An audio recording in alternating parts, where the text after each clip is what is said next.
A blistering day for baseball, 90 degrees in Clinton, Iowa. Here at Nelson Corp Field, we have a Northwest Division matchup between the Normal Cornbelters and the Clinton LumberKings. I'm Alex Ferens alongside Casey Stevens. Casey, both these teams ended the first half in a similar spot, not leaving with the result they desired, a first half division crown that went to the Quincy Doggy Paddlers. But both the LumberKings and the Cornbelters within a game back of the top-ranked Doggy Paddlers. They were. Clinton sitting in second place for the first half, a 14-10 record, while the Cornbelters in third, 15-11. Both teams were watching how the entire division would play out. They would be sitting down with collective other teammates, listening to games, seeing how they would play out, watching the Prospect League scores around the entire league to see if there were any upsets. But now that the second half has started, one team's off to a hot start and the other has slowed down. Clinton sitting in first place, a 2-0 record to start the second half, while the Cornbelters are 0-3, riding a 4-game losing streak coming into tonight's matchup. Prospect League playoffs work as follows. The first half division champs for the Northwest Division, that's the Quincy Doggy Paddlers. They will host the second half division winners in a one-game playoff series. So the most desirable outcome is out of reach. That first half division crown, that went to Quincy. But to make the playoffs, you need to win the second half. Clinton gotten off to a fast start, 2-0. Cornbelters sit in last place in the Northwest Division at 0-3. Not what you want to do if you're a Cornbelters fan here. You're sitting in last place. You and the Bees in your division have not won a game. But, Alex, I would say the biggest surprise are the Pistol Shrimp. They're 1-1. They're going to be watching this game tonight. If they can win their game today and Clinton loses tonight, this will be an interesting matchup. The team that finished in last place in first half with an 8-17 record in the Northwest Division has a chance to then make the playoffs in the second half. On the last day, though, KC, the Illinois Valley Pistol Shrimp beat the Doggy Paddlers, meaning if the Cornbelters were able to have taken down Thrillville, could have seen the Cornbelters sitting in that first half division crown spot. Good news for the Belters. Tyler Thompson back in the lineup after he was sidelined with a hand injury for the last 3 games. Cornbelters 0-3 over that stretch. Belters lineup tonight goes as follows. Charlie Veracruz slots back into the leadoff hole, hitting first, playing third base. Ben Vogley stays at second in the lineup, even with the return of Thompson. He'll play short tonight. Tyler Thompson back in a big way for the Belters. He'll play left field tonight, DHing, batting cleanup, all-star Jackson Stanek joining Thompson, and the 5-hitter Nolan McCrossin headed to the all-star game in Lafayette on July 7th. McCrossin, the captain, will catch tonight. Addison Worthman hitting 6th, playing right field. Eli Keyser, first base, hitting 7th, back in the lineup for the 3rd game in a row after missing 15 straight with a groin injury. Carter Blakeney looking to get out of his slump tonight, playing center field, and rounding out the lineup is second baseman Gavin Michaels, fresh off a player of the game Sunday night in Quincy. Yeah, and Gavin Michaels in Quincy had a phenomenal game. 2 hits, a home run, 2 stolen bags, and overall, he did a fantastic job. But we've talked about the second half of the season for the Prospect League, and this is where you're going to see some of those first half guys. Their coaches are going to call in some of the managers of these teams and say, hey, my guy needs to be shut down for fall ball. You're going to see some new guys coming into teams to possibly make a difference. And that's exactly what has happened today. A new arm for the roster for the Cornbelters. Brock Faraday, the right-handed pitcher, getting the start tonight for the Cornbelters from Southwestern Illinois College. Few teammates he has there at Swick join him on the Belters. Filippo Barada, Jackson Stanek stand out. A 4-pitch mix, fastball, changeup, slider, curve. He's looking to continue a good season in the spring. Yeah, absolutely. He's coming off of a productive year. Started in 13 games, made 15 appearances. A 7-2 record is very impressive through 56 innings of work. And then you look at how many strikeouts he had. 51 strikeouts in any collegiate season is very impressive. But Alex, I mean, this guy was on a tear even going back to what he did in high school. Finished his career with a 22-4 record and 232 Ks. So he's looking to continue that rhythm that he ended off the spring with in the summer now. Clinton, coming off 2 road victories, comes back to Nelson Court Field with the lineup 1 through 9 as follows. Jalen Ziegler bats first, playing center field, one of the hottest hitters in the Prospect League with speed to match, 28 stolen bases, ranking second in the Prospect League. Noah Thine comes back, hitting second, squats behind the plate after 3 days off.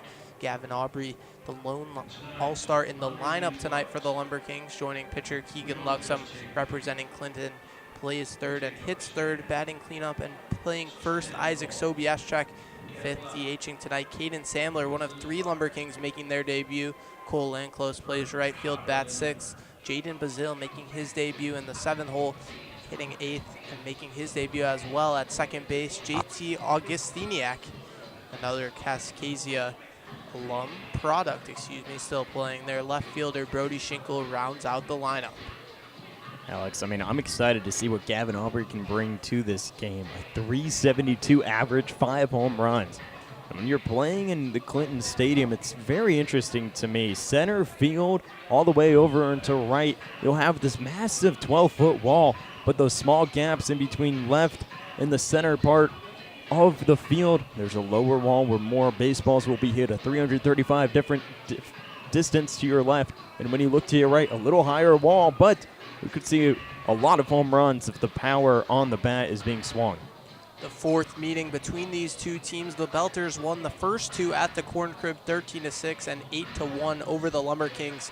But when these 2 teams met here at Nelson Court Field in the first half of the season, it was a slaughter, an absolute thrashing, 10-0 run rule victory by the LumberKings. Wow. And it's been like this for the Cornbelters in recent games. They struggle on the road, a 6-10 record, while on the other side, the LumberKings are 8-2 at home.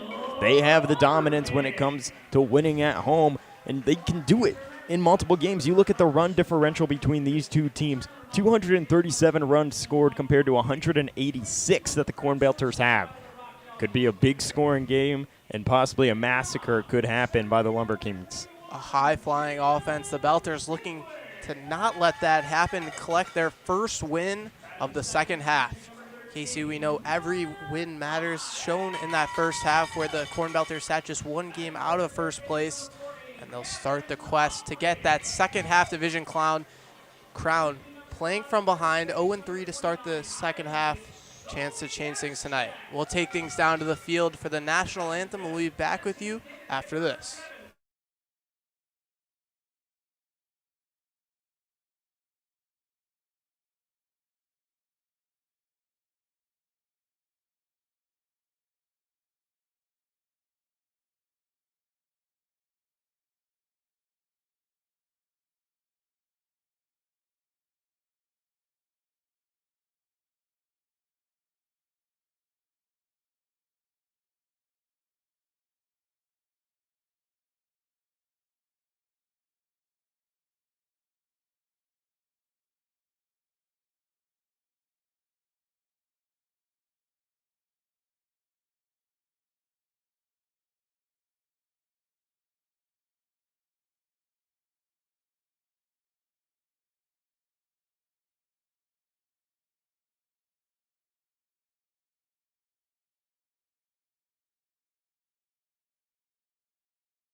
A hot day for baseball here in Clinton, Iowa, and the LumberKings hope that blistering heat reflects their pitcher on the mound tonight. Yeah, Jackson Tejada. Man, this guy has an 0-2 record through 16 innings and an ERA of 5.63, but you look at the strikeouts, 25 strikeouts. His last outing was back on June 23rd against the Pistol Shrimp. Went 4 innings, 5 Ks, giving up 1 run and 3 hits. So he has the stuff up there on the mound. The stats just don't show that he's a winning pitcher, but he can go deep in games. He's gone 4 innings 3 times this year against the Shrimp, the season opener, the Burlington Bees, and then just last week again. But his best outing was back on June 2nd, Alex. He went 4 innings, giving up 1 hit, no runs, and striking out 9 batters versus Burlington. Now, you would assume that with that stat line, giving up no runs, that the LumberKings would win that game. They ultimately lost 8-7. Defense behind him tonight. Brody Schinkel plays left field. Ziegler in center. Landclose in right. The infield from left to right. Aubrey, Bazil, Augustiniak, Sobieschek, Noah Thine, his catcher tonight. Cornbelters offense, KC, hasn't been great as of late. Need to get going tonight.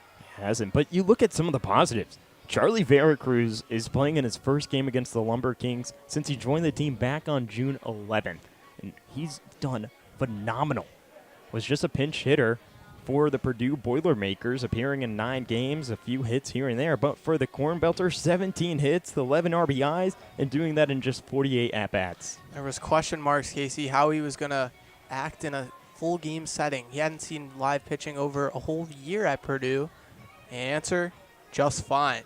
Tuning in an average of over 350 in the first half, on base every single game he played.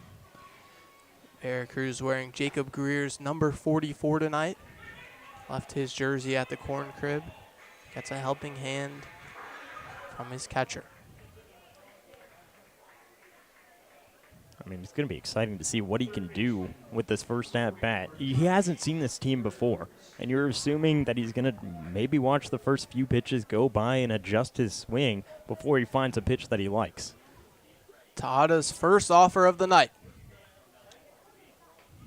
Runs in and clips Charlie Veracruz. A first pitch hit by pitch, and it's a 1-pitch, 1-base runner for the Belters. We mentioned the on-base streak. That now gets extended to 15 games in a row coming into today. He was at 14. 1 pitch, the hit by pitch, and now you have a runner on first. No outs. Oh, a great way for the Cornbelters to start the top of the first. Veracruz's 7th hit by pitch of the summer. Ben Vogley digs into the left-hand side. No one away, runner on first. Tejada comes to the plate. Misses inside with a fastball. I like how Vogley's been playing recently, hitting .330 with 29 hits and ranks 9th in the Prospect League for stolen bags, so he's a dangerous. Check over at first. Veracruz dives in head first safely. Tejada working from the first base side of the rubber. Veracruz retakes his lead. Sobieschek holds him on. To the plate. Flied into left field. Going towards the line is Schinkel and deep. Runs into foul territory. Had the distance, Casey. Couldn't keep it fair. Yeah, 91 miles an hour off the bat. We've seen Vogley have 3 home runs this year. His last home run came back on June 7th at O'Fallon, an away game. You don't see many home runs hit that often, just one of his 3 on the road. But he had the distance there, just a little to the left and fouled away. Another check over on Veracruz at first. Dives back in safely yet again. Getting some dirt on his borrowed number 44 jersey. Retakes his lead. Tejada gets his sign, comes set at the belt. Long pause, now the 1-1. Breaking ball clips the bottom of the zone for a strike. And you'll see that Vogley watches a few pitches go by until he finds his own. He's one of the top guys who gets struck out a lot on the Cornbelters, but he adds up with the amount of walks he has, being walked just the 6th most in the Prospect League. Another throw over to first. Charlie Veracruz in safely. 3 checks on Veracruz, the runner. Just 1 stolen base so far this summer. Another check. Dives back in yet again. Tejada, 4 checks over on Veracruz in this at-bat to Vogley. Vogley last night 2 for 4 with the double. Sunday night, excuse me. The 1-2 home. Misses outside with a fastball. 87 miles an hour from Tejada. Now, Alex, if you're Tejada here, it's a very hot day. The ball may be slipping a little differently out of your hand and allowing a runner after the hit by pitch on Veracruz. You're in your head already as a pitcher. A look over at Veracruz. Tejada, the 2-2. Line back up the middle. Ziegler coming in. It'll fall right in front of him. A single for Ben Vogley. No one away. Runners at first and second here in the top of the first for the Belters. First two runners both on base, Casey. Exactly the start the Belters were looking for. It is, and when you go to Vogley, a guy who has power but can put it in play. Hitting on the road, 340 with 18 hits, adds his 19th there. Man, now you have runners in scoring position and the all-star Tyler Thompson up to bat. Thompson returns from 3 games out with a right hand injury, digs into the right-hand side. Tada's first pitch misses on the inside half. His catcher, Noah Thon, will go out for a quick meeting of the minds on the mound. Boy, have they missed Thompson, Casey. 0-3 in his absence. He's 2 for 4 in the game against Thrillville last Thursday before exiting with a hand injury. Yeah, and a guy who he's on pace to break what he did last year. Had 61 hits. This year, 38 through 108 EBs. Sitting 4th in the Prospect League in hits, exactly where he finished last summer. Tada gets his sign, a check on Veracruz at second. Comes to the plate, the 1-0. Clips the zone for a strike. A big cheer from the LumberKings faithful here at Nelson Corp Field. You can see that they want to get in the head of the batters of the Cornbelters. And so far, they haven't been effective yet. Still runners on first and second. The 1-1. Grounded back up the middle of the shortstop. Bazil making the play, flip to second base in time. The throw to first skips away. In to score is Veracruz, and the Belters lead 1-0 on the errant throw. Trying to turn 2. Augustiniak bounced it in. Sobieszek wasn't able to glove it. So Tyler Thompson will reach first on the air, and Charlie Veracruz comes all the way around in to score. And luck on the side for the Cornbelters to start the game early. A good way to answer back after their 4-game losing streak coming into today. You get that first run, and you still only have 1 out here in the top of the first and 1 on. I mean, you take an early lead, you want to continue to ride that. Belters lead 1-0 here in the top of the first. Tyler Thompson leads off first with 1 away. Jackson Stanek, the left-handed hitter. Tada, long pause, getting his signs. Now comes set at the belt. First offer. Misses downstairs with a fastball. Stanek, one of 3 All-Stars in this Cornbelters lineup, joined by 2 pitchers, Graham Casey and Jonah Roper. The 1-0. Misses below the zone. 2-0 to Stanek. And Stanek on the year, you mentioned an all-star. 35 hits, 23 RBIs, 6 stolen bags for a guy who's a little bigger, but has the speed when he's out there on the base paths. Frame fit for a first baseman. Stanek awaits the 2-0. Myers a fastball downstairs. 3-0. Cornbelters have shown not afraid to swing at 3-0 pitches. Addison Worthman, the poster boy of that, but Jackson Stanek just as prone. The 3-0 home.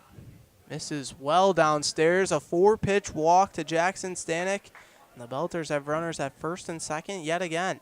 Not the start that the LumberKings are asking for. The errant throw from the second baseman to first to allow Veracruz to come in to get the first run. Only 1 out. And was off of a possibly turn 2 play after the hit from Thompson, but Vogley out. And now you have runners on first and second again for the Cornbelters here in the top of the first. Belters lead 1-0. Runners at first and second with 1 away. Nolan McCrossin awaits the first pitch. Takes a strike on the bottom half of the zone. McCrossin, 22 RBIs so far this summer, a mark that ranks in the top 15 in the Prospect League. Last time he came here to Nelson Court Field was 0 for 3. The 0-1 from Tejada. Flipped foul on the first base side. Crossing quickly down 0-2. And Alex, a little bit about McCrossin. This is his 80th game as a Cornbelter. Mark that you don't see many players reach, and being faithful to the crib and just the Cornbelters himself. Tejada checks the runner. Thompson at second. Another look. A third. Now comes to the plate. Hit well out to left. Back goes Schinkel. He'll look up and no play.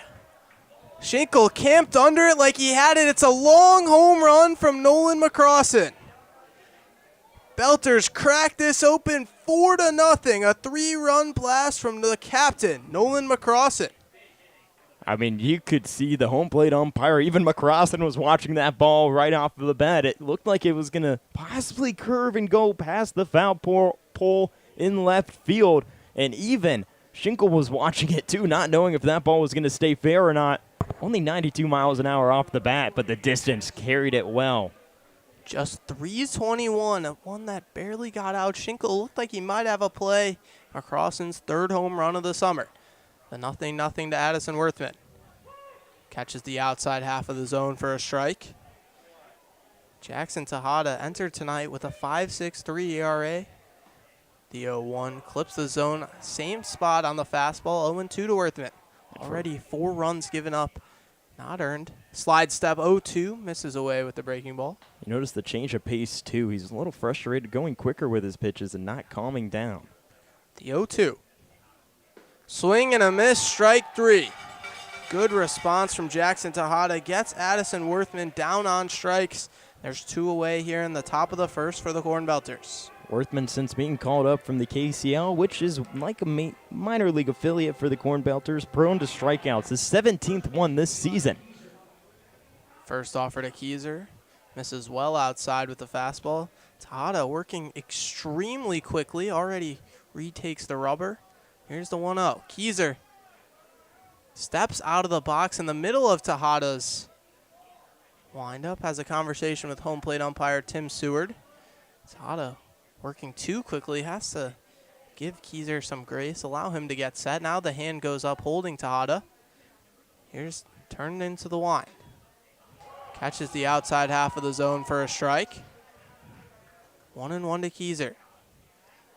Tejada shakes twice from Thine, kicks and deals. Misses upstairs, 2-1. Barely giving us a chance to catch our breath, KC. Immediately back on the rubber. Here's the 2-1. Clips the zone for a strike. Breaking ball in the inside half. Eli Keyser doesn't like it. Tejada giving the motion for a fastball, almost like a bullpen. Slide step. Misses away with the heater. Check down to our field umpire, A.J. Johnston. Rules he did not go around. Eli Keyser has to constantly be alert here. The payoff pitch from Tejada. Strike 3 called. Keyser started to go around, held back, called strike nonetheless. Jackson Tejada gives up 4 runs and then strikes out 2. Belters lead 4-0 as we head to the bottom of the first. It'll be LumberKings bats due up next. You're listening to the normal Cornbelters on the Cornbelters YouTube.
Back in Clinton, Iowa, a 90-degree day for baseball, and the Belters bats started off scorching hot, 4-0 in the top of the first. We head to the bottom of the first. It's Brock Fairday on the mound. Yeah, Fairday has a fastball, changeup, slider, and curveball. Just added to the Cornbelters roster after the first half of the Prospect League season ended. But look at what he did back in college. Appeared in 15 games with 13 starts, going 7-2, an ERA of 4.66 through 56 innings of work. Look at how many hits he allowed, 64, but made up for it with 51 Ks. The leadoff hitter for the LumberKings, Jalen Ziegler, strides into the right-hand box. Fairday pitching with a lead. Belters lead 4-0 here in the bottom of the first. Ziegler in the top 10 in the Prospect League in on-base percentage, hoping to get a LumberKings rally started here. Fairday's first offer misses away with the fastball. Cross and his catcher, owner of a 3-run home run in the top of the first. The 1-0. Misses downstairs with a fastball, 91 miles an hour from the right-hander. Belters defense playing straight up. The 2-0. Catches the bottom of the zone for a strike, 90 miles an hour on the heater. I mean, Alex, you don't want to allow Ziegler on. 28 stolen bases, and this is a good leadoff hitter. If he gets on, he's going to be dangerous. The 2-1. Grounded fouled on the third base line. Veracruz nabbed it just to the left of the third base bag. Veracruz sporting the dirtiest jersey of the game so far. Front plated with mud after having to dive back into first. The 2-2. Line fouled on the right side. Off the awning and kicks into the field of play. Eli Keyser will retrieve it before we can get started yet again. No one on base, no one out. Jalen Ziegler even in the count at 2-2. Fairday turns into his wind. Nearly sawed him off. Ziegler able to hold back on the high heat. 91 miles an hour. Fairday slinging it so far. A full count offer.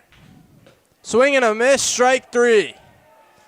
Fairday sends the first hitter he sees down on strikes, and there's one away in the bottom of the first for the LumberKings. That's a hard guy to get out at home. He's only struck out 4 times at home all season long. And you get the first guy going down, you ride that momentum on a hot day. He's looking to cool it off here in Clinton and allow the Cornbelters to walk away with their first win, potentially, of the second half of the season. Another hot hitter digs into the left-hand side. Noah Thine awaits the first offer. Misses away with the fastball on the outside half. I mean, Alex Thine, only 25 at-bats, but hitting .444 to enter today. The 1-0 home. Called strike 1 on the outside half. Thine joined the LumberKings late after playing at Washington State, the Mountain West champs. Rejoined the LumberKings after he hit .345 last summer. The 1-1. Misses away with the breaking ball.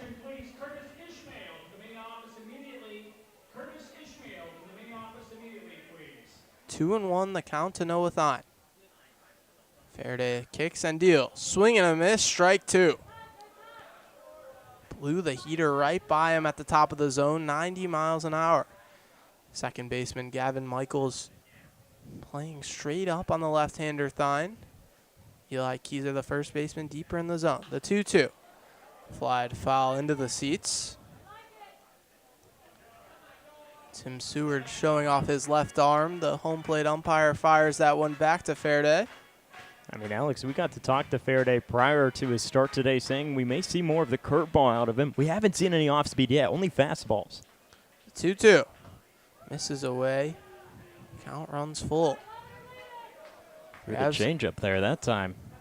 You're absolutely right, Casey. He said he was going to lean on the curveball. That doesn't seem to be the plan thus far. The payoff pitch. Lined back up the middle and down. A one-out single from Noah Thine. Carter Blakeney gets it back into the infield before Noah Thine can go any further. Good piece of 2-strike hitting from the catcher. A well-hit ball at the bottom half part of the zone. Followed it, and it just lined right into shallow center. You don't see Blakeney being often the center fielder for the Cornbelters, making one of his few appearances there today throughout the season. Gavin Aubrey steps out of the box, retakes the right-hand side. Runner at first with one away. Fairday switching to the stretch, comes home. Lined into center field and down. Blakeney ranging to his right. Thine going to third. Throw will go to second. Kips away from Michaels. No advance. Runners at first and third with one away. First pitch swinging from Gavin Aubrey. I mean, that's why he's an all-star for the LumberKings. Hitting .372, getting his 30th hit there. 33 RBIs, and we know he has the power. Hit that one well into left center and got down. Now you have runners on the corners, one down here in the bottom of the fourth, but the Cornbelters still lead 4-0. Belters lead 4-0. Bottom of the first, runners at first and third with one away. Isaac Sobieszczyk digs into the right-hand side. Faraday's first offer. Catches the outside half of the zone for a strike. Sobieszczyk last night hit a 2 RBI home run. A long blast that cleared the wall in Burlington. Faraday comes set at the belt. The 0-1. Fastball nearly clips Sobieszczyk, misses on the inside half of the plate. Sobieszczyk in the top 5 in the Prospect League in sack flies. A fly ball to the outfield. Almost surely score Noah Thine. Faraday, the 1-1. Flied foul into the seats. With 2 strikes on Sobieszczyk, Casey, it'll be interesting to see if he goes back to the fastball yet again. Seen the fastball be his primarily his pitch today, and we've only seen the changeup a handful of times. He may throw in an off-speed pitch here. The 1-2. Breaking ball just misses up in the zone. Curveball never quite breaks. Count runs even to 2-2 on Sobieszczyk. Runners at first and third with one away. Bottom of the first. LumberKings looking to make up a 4-0 deficit. Faraday bounces and fires. Flicked foul behind the plate. Heater in on the hands. Sobieszczyk able to turn it behind. 21 RBIs so far on the summer for Sobieszczyk. A few more ducks on the pound out there for it. Faraday comes set, the 2-2. Breaking ball misses outside. Count runs full, the second straight hitter that has worked a full count. Sobieszczyk wags a pure brown bat on his shoulder, comes to rest. The payoff, lined into center field. Blakeney twisting, going back, it's over his head. Aubrey goes to third, Thine into score. Sobieszczyk will stop at second. Aubrey coming home, no throw. Just like that, the LumberKings cut the lead in half. A double for Isaac Sobieszczyk. Carter Blakeney's first step was simply to his right, as if it would be right at him. That ball was well over his head, 102 miles an hour off the bat. And Casey, you mentioned it, Carter Blakeney, not a typical center fielder. You can see his inexperience on that ball. Yeah, and then he had to fumble it back into the major part of the middle of the center field, throw it in, and Vogley didn't hear anyone saying the runner's coming in from third, throw it down, and it allows 2 runs to score. Caden Sandler from the right side, the 0-0. Misses away with the heater. Runner at second, Isaac Sobieszczyk drove in 2 runs with a double. 1 out. Runner at second, 4-2, Belters lead. Sandler awaits the 1-0. Faraday bounces and fires. Lined foul just above the Belters dugout into the protective netting. Already 22 pitches so far in the bottom of the first for Brock Faraday. Long counts that LumberKings have been the victors of. Nods to its catcher McCrossan, comes set at the belt. The 1-1. Swing and a miss, strike 2. Sandler making his debut this summer after hitting over .340 at FIU. His junior season for the Panthers. Fans here at Nelson Corp getting into it, hoping Sandler can bring this lead to just 1. The 1-2. Strike 3 called. Sandler ducked out of the way of it, insinuating it was well inside. Tim Seward, our home plate umpire, disagrees. Strike 3 looking. The second strikeout of the night for Brock Verde. I mean, you need to answer back after giving up 2 runs, and that's the way to do it there. You get the strikeout, now 2 down. Get another one here and allow your bats that have been hot for the Cornbelters to get back up there in the box. Cole Landclose from the right-hand side. First pitch from Verde misses away. Landclose had a good start to the summer, hitting above .310 in the first half. Since the second half has started, he's been on fire. 4 of 9 with 3 RBIs. Runner in scoring position for him. Verde is 1-0.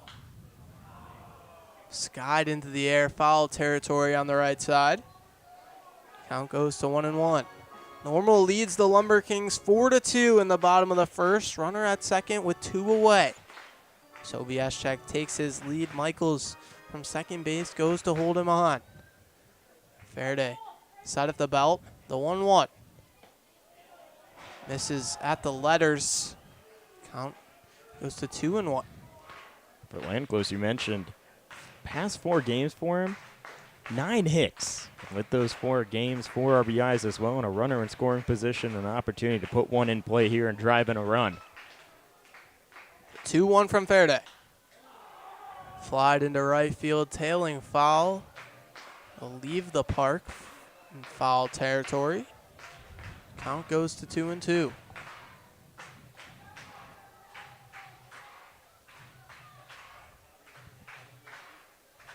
Landclose swings the bat towards Verde, now comes to rest on his shoulder.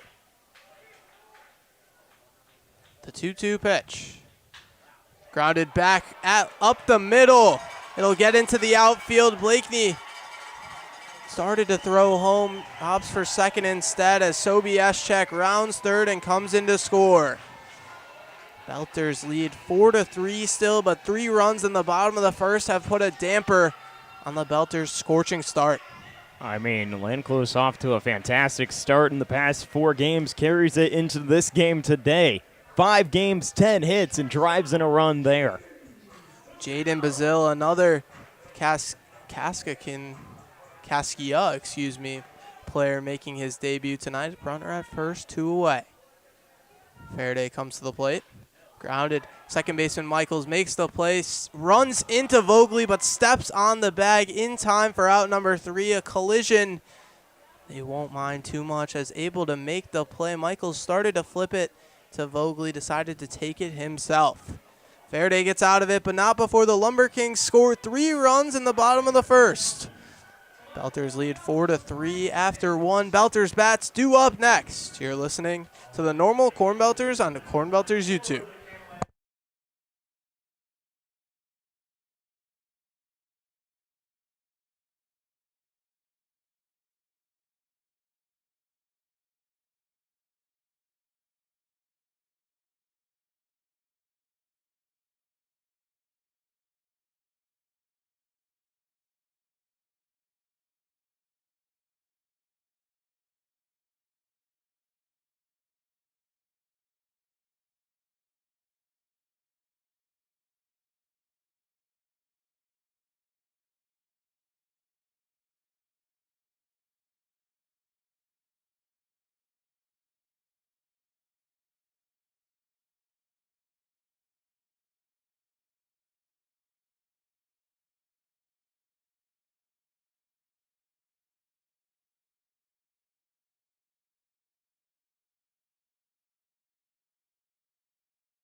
Back in Clinton, normal Cornbelters lead 4-3 over the Clinton LumberKings. 4 runs came across in the top of the first for the Belters, and then Jackson Tejada, KC, started working like he was running out of time, taking the rubber almost immediately following each pitch.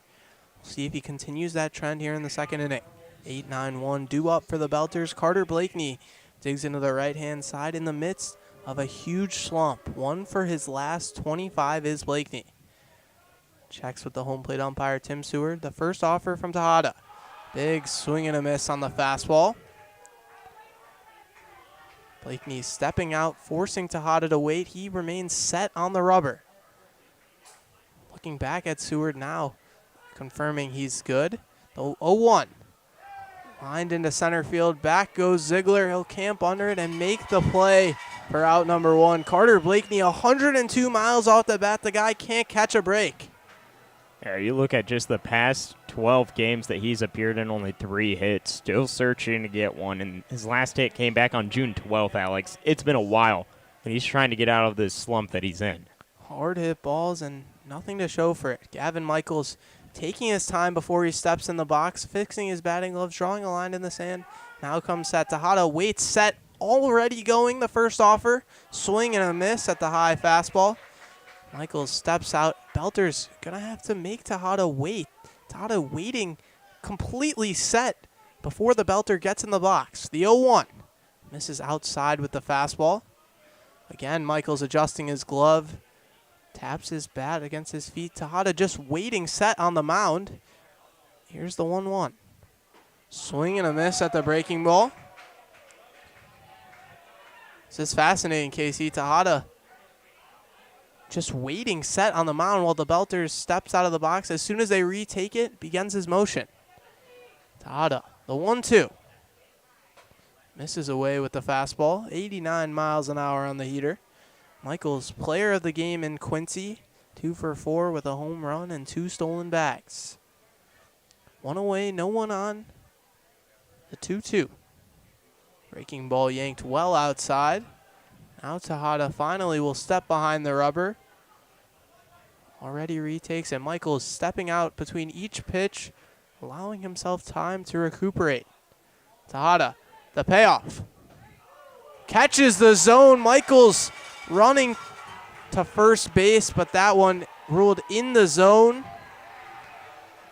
And an ABS challenge would see Gavin Michaels vindicated, but nonetheless, he's sent down on strikes. 2 away here in the second inning for the LumberKings. The 3rd strikeout of the day for Tejada, too, and we mentioned how he's been off to a good start.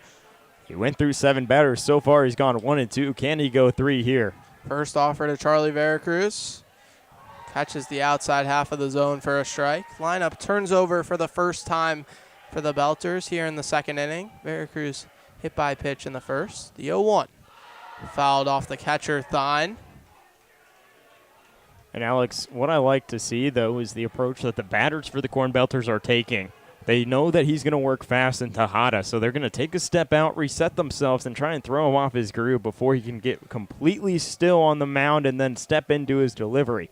There's been a few times where he's been way outside and having his catcher and Thine have to reach for a pitch that's in the opposite batter's box, and that's where the Cornbelters could potentially get a chance to get a hit.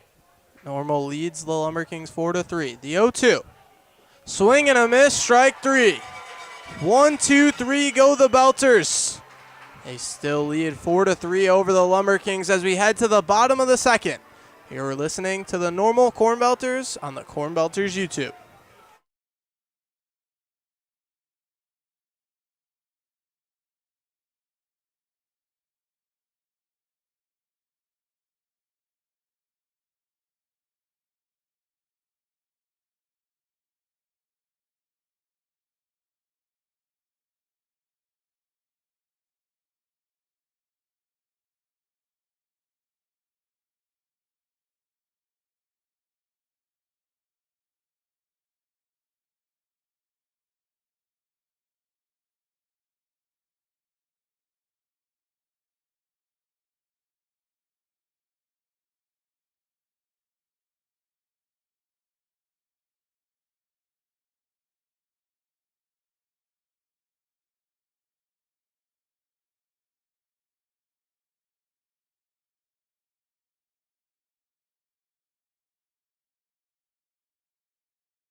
Back in Clinton, Iowa, I'm Alex Ferens alongside Casey Stevens. A scorching hot day for baseball, and the bats so far tonight at Nelson Court Field have been up to par.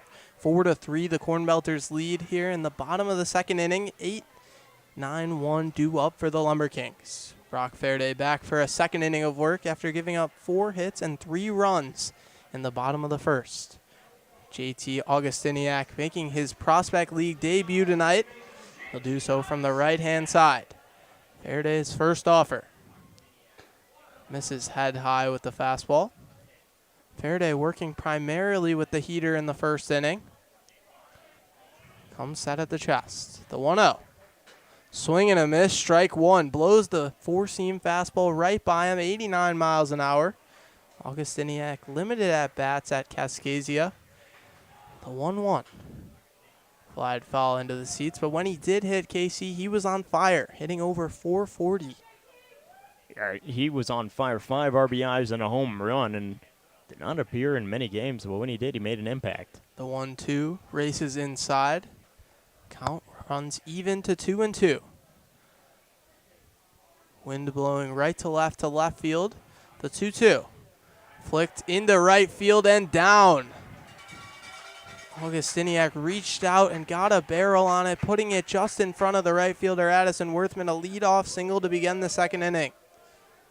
I mean, a way to get on base there. Reached out and thought the ball was already gone, but still had his bat out there and laid one into right field, and you have your leadoff guy on, and potentially you're going to turn over your order here after Brody Schinkel. And the guys who produced your 2, 3, and 4 hitters are up soon. The 9-hitter Schinkel from the right-hand side. Nobody out, runner at first. Fairday comes home. Check swing, foul ball behind the plate. Fastball on the inside half. Schinkel started to go around, caught his bat. A race foul. LumberKings trail the Cornbelters 4-3. Fairday comes set. Long pause, now the pitch. Ground ball to third base. Veracruz makes the play over to first. In time, scooped by Keyser. Will take away an infield single from Brody Schinkel. JT Augustiniak advances to second. It's one away here in the bottom of the second. Good contact off that swing, too, and down to the third base foul line. Veracruz had to stay in front of it just in case it went past him, and then a hard zipped throw over to the first baseman and Keyser for the out, but you put a runner in scoring position and only one down here in the bottom of the second. Lineup turns over for the LumberKings. Jalen Ziegler from the right-hand side. One away, runner on second is Augustiniak. Michaels holds him on. Now Fairday comes home. Ground ball to third base, tails foul. Veracruz over the line, watches it by safely. Ziegler, one of the best hitters in the Prospect League through the first half. A .520 on-base percentage puts him in the top 10. His average jumps up 180 points when he plays here at Nelson Court Field. Just a tick under 330 on the summer. The 0-1. Breaking ball misses away from the plate. Count runs even 1-1. Belters defense playing straight up. Middle infield, Vogley and Michaels in front of the outfield grass. Fairday comes set. Check on the runner, now to the plate. Foul ball into the seats on the right-hand side. Alex, overall, you're looking for any way to get strikes here, especially when you gave up 3 runs back in the bottom of the first. You need any pitch here to get batters to swing on. 2 strikeouts for Fairday already in this game, looking for his third here. The 1-2. Grounded to short. Vogley backhands it over to first. Skips into Keyser, takes him off the bag. Jalen Ziegler, the speed on full display, would have beaten that out more than likely, even if the throw from Vogley had been a perfect one. It wasn't. Takes Keyser off the bag to stop it from headed over to the wall. First and third for the LumberKings. A pitch that ran close to the hands, too. You see the adjustment that the batter had to make. Angle his bat down slightly and try and get it in between the gap of third and second. And Vogley, the shortstop, just a little late on his throw, and you put runners on the corners. Noah Thine, the left-hander. First offer. Ziegler takes off, shows bunt, pulls it back. Ziegler into second, standing up on the stolen base. McCrossen's throw took Vogley off the bag to the left. Ziegler, his 29th stolen base of the summer. I mentioned earlier when he was first up to bat, he's a dangerous base runner. 28 stolen bags entering today, grabbed his 29th, and now you have 2 runners on the base paths in scoring position on second and third for the LumberKings. Faraday's 45th pitch of the night, the 1-0. Tyne squares to bunt, pulls it back. A ball ruled above the zone. Count goes to 2-0. Cornbelters lead the LumberKings 4-3 here in the bottom of the second. Runners at second and third with one away. Faraday glances in, two shakes to McCross and now gets the sign. Faraday kicks and deals. Big swing and a miss, strike two. Strike one, excuse me. Count 2-1. Tyne singled back in the first inning, came around to score. Just 4 RBIs through 8 games so far this summer. 2 runners out there for him to drive in. Lays the bat to rest on his shoulder. Faraday's 2-1. Squares the bunt again, puts it down on the first base side. Keyser fields it, flips it over to Michaels in time for the out, but the tying run comes in to score. JT Augustiniak comes in from third. Jalen Ziegler advances to third base, and this ball game is tied at 4 here at Nelson Court Field. And the sac bunt, a good play there, and a good bunt, too. Laid it down, and in the non-turfed area, a bit grass inside the diamond, and then turf in the outside part of the field here in Nelson Corp. It's a little different, too. The ball's going to roll maybe slower in some areas and faster in others. 2 away, runner on third for Gavin Aubrey, the all-star. The right-hander's deal. Grounded back up the middle. Vogely sliding to make the play, keeping it in the infield in time to Keyser. A highlight reel play from Ben Vogely sliding into the hole just past second base to take away an RBI single from Gavin Aubrey.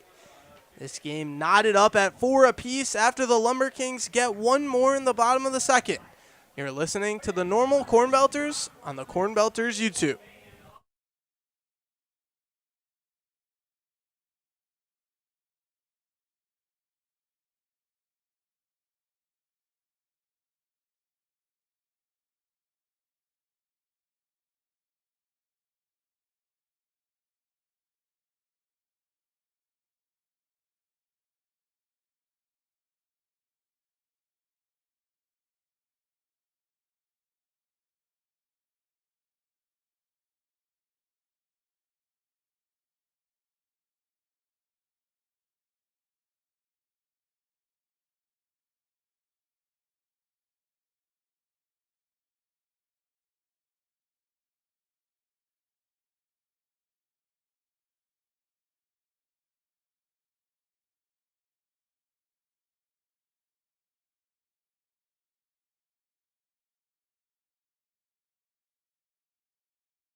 Jackson Tejada back for a third inning of work on the hill for the LumberKings.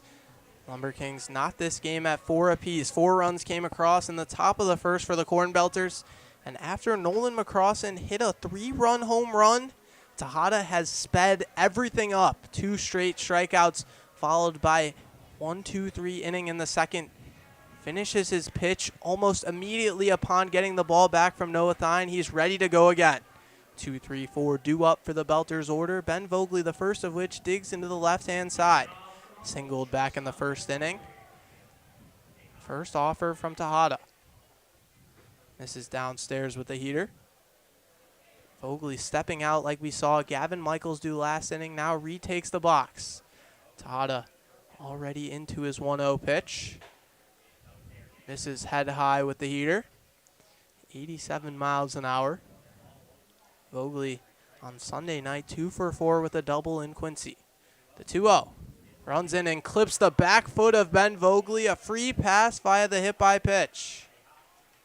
Alex, that's the second hit by pitch we've seen tonight, both now by the first and second batter. Veracruz was a hit by pitch back at the first, and now Vogely here in the third. You put your leadoff runner on, now you expect the rest of your batters in your lineup to bring them around.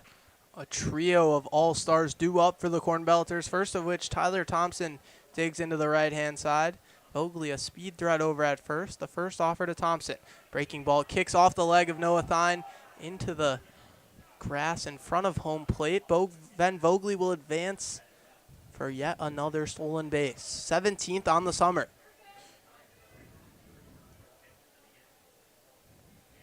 Vogely leads off second, no one away. Tyler Thompson reached on an error back in the first inning. Ahead in the count, 1-0. Second baseman Augustiniak holds on Vogely. Now retreats to his possession. The 1-0. Breaking ball misses downstairs. Thompson, his first game back from a right hand injury, missed the last 3 contests, all 3 Belters losses. Cornbelters tied with the LumberKings 4-4 here in the top of the third at Nelson Court Field. The 2-0. Misses outside with the fastball, 88 miles an hour. Tejada starting to slow things down. Now takes his glove off, readjusting his belt. On the mound behind the rubber. Field umpire A.J. Johnson granting him time. Reaching into his pants, hiking up his white pants. LumberKings in all whites with green letters. Belters in green jerseys, yellow letters, gray pants. 3-0. Tejada comes home. Catches the zone for a strike. Thompson taking all the way. Nobody out, runner at second. Tejada adjusting his pants yet again. Checks on the runner Vogely. The 3-1 home. Vogely takes off. Pitches outside, throw down. Not in time. Another stolen base for Vogely. Home plate umpire Tim Seward switches the call at the plate to a strike. An 18th stolen base for Ben Vogely, but the count is full at the plate to Tyler Thompson. How often do you see a guy break from second to third and get in there cleanly? Vogely now trying to get up to 20 stolen bags on the year, 18 so far. The payoff from Tejada. Lined into foul territory on the right side. He'll see another one. And you don't see Tyler Thompson strike out much, only 6 times this year. Guy's hitting .352 entering today with 38 hits. And last time he got up, the E4, which then allowed Veracruz to come in from third and get one of the first runs scored for the Cornbelters. Tejada comes at the full count pitch. Line back up the middle, off the glove of Tejada. Kicks to the second baseman, Augustiniak, over to first in time. But the go-ahead run comes in to score from third. An RBI ground out from Tyler Thompson, his 19th of the summer. I mean, any way to get runs scored for the Cornbelters, they're doing it tonight. But Tejada just missed his glove for an easy out there, which then would have held the run over at third. Then you have your second baseman come up and get the out. Now you're going to see the Cornbelters batters take a different approach. Reset every time the pitch is thrown. Base is empty, 1 away for Jackson Stanek. The 0-0. Misses below the zone bounce before the plate. Second baseman Augustiniak shifting well to his left, over by the third baseman Sobieschek deep in the hole. Shortstop Bazil over by the second base back. On the left-hander Stanek, Tejada uses the rosin, now retakes the rubber. The 1-0. Misses inside. 2-0 to Stanek. Alex, you'll notice the shift, too, by the infield. Second baseman in shallow right field in a big gap. The 2-0. Catches the bottom of the zone for a strike. Stanek walked in the first inning. Appears Tejada not too content to throwing something in the zone. The 2-1. Flied into left field. Left fielder Schinkel camps under it and will make the play for out number 2. Tailed off the end of the bat of Stanek. It's an easy play in the end for Brody Schinkel. It was, but we've seen a few balls hit into left field today, one leaving the park, and that would be Nolan McCrossin, who's up to bat. The 3-run home run back in the first. Way for the Cornbelters to take an early lead. The home run hitter, the first offer from Tejada. Bounces in. Thine immediately back to him. Tejada with nobody on, seemed to work extremely quickly, slowed down once he had to go to the stretch. Shakes off an offer. Now comes home. Breaking ball misses head high. 2-0 to McCrossin. McCrossin's home run headed to left field. Wind aided, just 320 feet. The 2-0. Clips the zone for a strike. Tejada found his most success when he was working extremely quickly on the mound. Does so again. The 2-1. Misses outside with the fastball. 2 away, no one on. Cornbelters lead 5-4 here at Nelson Court Field. The 3-1. Flied foul into the seats, over the seats, into the car park from Nolan McCrossin. A red sliding mitt in his back pocket. Tejada set on the mound, ready for the payoff. Kicks and deals. Strike 3 looking. Got McCrossan on strikes on the outside half, but not before the Cornbelters add another one. 5-4, the Belters lead as we head to the bottom of the third. You're listening to the normal Cornbelters on the Cornbelters YouTube.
Back in Clinton, Iowa, scorching hot day, 90 degrees here at Nelson Court Field. Brock Fairday back for a third inning of work with the Belters retaking the lead in the top of the third. 5-4 over the LumberKings. LumberKings 4-5-6 due up. First of which, Isaac Sobieschek, a long double to center field back in the first, came around to score. Will hit from the right-hand side. Fairday retakes the rubber as his infielders go back to their spots. Middle infield, Vogley and Michaels playing just onto the outfield turf. First offer of the third inning.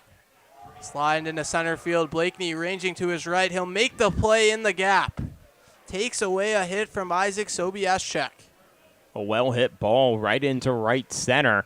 Blakeney got on his horse and rode it well to collect the first out. 92 miles an hour off the bat. And he had to use all of his speed to get over in that area to collect the out. Caden Samler digs into the right-hand side. The LumberKings DH tonight. Fairday turns into his wind. Misses inside with the fastball. Samler went down looking on strikes. This just his second at-bat of the summer. Had a good season at FIU for the Panthers. The 1-0.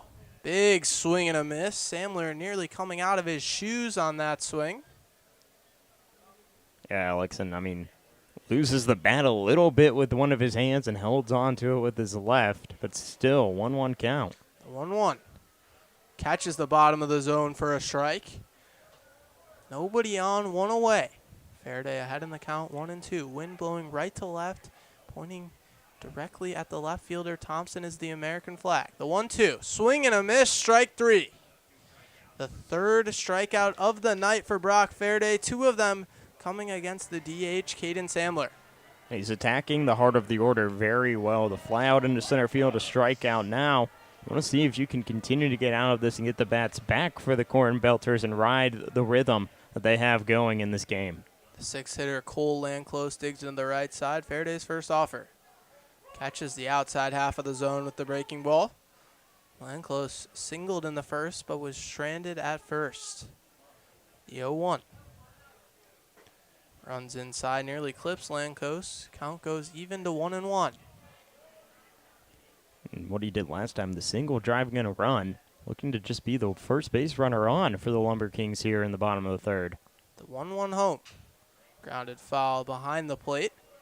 Nobody on, two away here in the bottom of the third. Cornbelters lead the LumberKings 5-4. High-scoring affair thus far. Landclose has exploded in the second half, 5 for his first time. The 1-2. Landclose ducks. That one would have caught him in the helmet. Breaking ball that never quite broke. Count runs even to 2-2. Fairday gets his sign. High leg kick to the plate. Breaking ball hit right back up the middle. A 2-out single from Cole Landclose. Races all the way to the center fielder Blakeney. Gets it into the infield, keeping Landclose at first. Good hit ball, too. 97 miles an hour off the bat, right up the middle, off of the bump. And bounces in to center field. So now you get a guy on base, 2 down. Now Jaden Bazil, who put out by the second baseman and Gavin Michaels his last time up back in the first. First pitch races well outside. Advancing to second as Cole Landclose took off on the pitch. Job was made much easier by Brock Fairday's pitch, which raced well outside, took Nolan McCrossin all the way to the backstop. Bazil 0 for 1 in this Prospect League season. Another guy making his debut tonight. Has a runner in scoring position, an opportunity for his first Prospect League RBI. Gavin Michaels holds Landclose on over at second. Fairdays 1-0. Misses outside with the fastball again. Count goes to 2-0. For Fairday, Alex, he's attacking well through this part of the order. The past 2 innings, he's seen multiple batters, 7 in the first inning, 6 in the second. Now this is his 4th here in the third. Fairday checks the runner, the 2-0. Fouled off the mask of McCrossin. Home plate umpire Tim Seward will walk this to Fairday. Give McCrossin a second to check his bearings. Retrieves the foul ball, hands it to Seward. Put the mask back on, ready for another one. 2 away, runner at second. Belters lead the LumberKings 5-4 here in the bottom of the third. Fairday comes set at the belts. Checks the runner. The 2-1 home. Runner breaks for third. Throw down from McCrossin. Not in time. Sliding in safely for another stolen base is Cole Landclose. It's 11th stolen bag of the season. I mean, he's trying to get up there with Ziegler, who's at 29 now after he had 1 back in the second. You have 2 dangerous runners on your team. A lot of speed throughout the LumberKings lineup. 2-2 home. Flied foul into right field. 2 away, runner at third. Tying run represented by Cole Landclose. Stands just 90 feet away for the LumberKings here in the bottom of the third.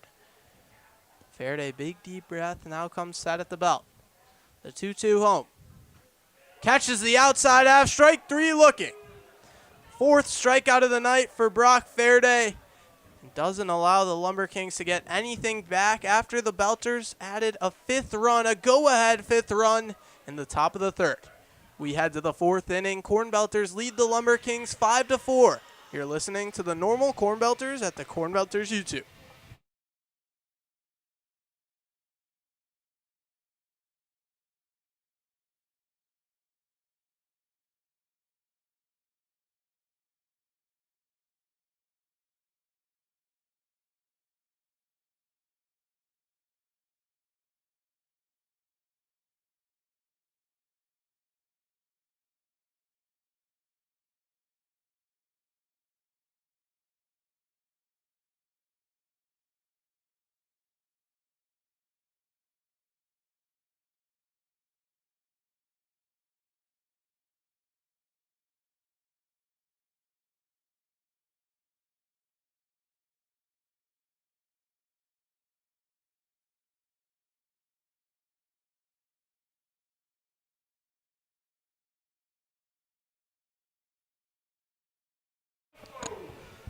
Back in Clinton, Iowa, I'm Alex Ferens alongside Casey Stevens. Cornbelters lead the LumberKings on a scorching hot day for baseball, 90 degrees. Belters lead the LumberKings 5-4. Casey, Cornbelters 5 runs on just 2 hits. Yeah, and they've been lucky enough to watch pitches or even take one to the body. Started back in the first, Charlie Veracruz, the hit by pitch. Ben Vogeley moved him with a single, and then just an error in the infield, and then the 3-run shot by McCrossin, and then make it a 4-run ball game. And then a bit of a situation where Tyler Thompson with the ground out drove in Ben Vogeley for the run, and that's where you get 5 runs scored with only 2 hits compared to the 7 that the LumberKings have. Jackson Tejada back for his 4th inning of work. will do so against Addison Worthman, the 6-hitter. First offer of the 4th inning. Misses outside. No, clips the zone with a fastball. Home plate umpire Tim Seward very generous on the outside half. Tejada the 0-1. Big swing and a miss, strike 2. Worthman went down on strikes back in the first. Right when Tejada figured out his working quickly was working more effectively. Worthman steps out, rewraps his elbow guard, now retakes the right-hand batter's box. Tejada nods at his catcher Thine, the 0-2. Grounded to third base, making the play as Aubrey is throw across the diamond in time. First batter of the 4th inning is retired for the Belters. Addison Worthman, a 5-3 putout. And Alex, I'll notice the change that Worthman has in his batting stance compared to the earlier games this season. He normally loads up very low with the bat hanging on his shoulder and then gets into a swing. That time, a little more stand up and then gets a good whack at it. First pitch to Eli Keyser. Catches the zone for a strike on the outside half. Keyser, victim of the strikeout in the first inning as well. The 0-1. Breaking ball misses inside. Nobody on, 1 away. Cornbelters lead 5-4 over the LumberKings here in the top of the 4th. Tejada's 1-1. Swing and a foul tip off the mask of home plate umpire Tim Seward. Noah Thine checks on him. He'll take a walk around home plate. Signifies to the LumberKings dugout he's okay. Thine will go to the mound to talk to Tejada, giving home plate umpire Tim Seward a chance to reset. Tejada ahead in the count on Eli Keyser. 1-2. 1 away, no one on. Gives Keyser a second to recuperate as well, with Tejada working so quickly on the mound. Thine now retreats back behind the plate. Give another check on Seward, make sure he's okay. Now squat down. The 1-2. Tejada slide steps, fouled into the car park. An interesting change in the delivery. Usually steps back and then a high leg kick. That time stepped to his left and went out of the slide step. The 1-2 back to his high leg kick. Misses away with the breaking ball. And Alex, you'll see that, but it may just be because he's slipping on his own feet there. And typically the ball just loses out of his hand just a little quicker than normal. 2-2. Misses head high with the fastball. Count runs full to Eli Keyser. Keyser just 1 for 8 in his 2 games since returning back from a long absence with a groin injury. Full count, pitch runs in, nearly hits Eli Keyser.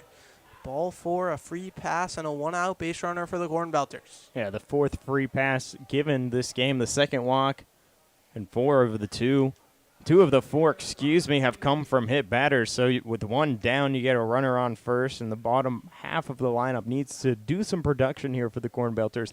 Only 1-run lead, a 5-4 lead here in the top of the 4th. The 8-hitter Carter Blakeney digs into the right-hand side. Runner at first with 1 away. Keyser gets his lead. Tejada a look over, now to the plate. Big swing and a miss at the breaking ball. Carter Blakeney can't buy a hit right now. 1 for his last 26, including a 102-mile-an-hour line out to center field back in the 2nd inning. Tejada check over to first. Keyser dives back in head first. We saw Tejada check on Charlie Veracruz 4 times via the pickoff back in the 1st inning. His first pickoff since here comes in the 4th. Blakeney's yellow bat comes to rest on his shoulder, the 0-1. Big swing and a miss, strike 2. Tejada putting the curveball right in the zone. Blakeney fanning at that one. Blakeney steps out, rewraps his gloves, now retakes the right-hand batter's box. Runner at first, 1 away.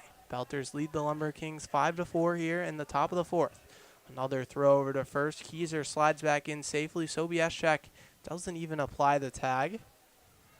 Returns it right back to Tejada. Tejada, long pause, gets his sign from Thine. Keyser takes a few more steps at first. Another throw over. You'll see a new arm being warmed up, too, for the LumberKings. Typically, Tejada only goes about 3-4 innings, so his day may come to a close after he can get the next 2 outs for the LumberKings. Another check over to first. Keyser in safely yet again. Blakeney will step out, walk around the box. 66 pitches so far through 3 1/3, excuse me, from Jackson Tejada. Blakeney steps back in behind 0-2. Tejada again throws over to first base.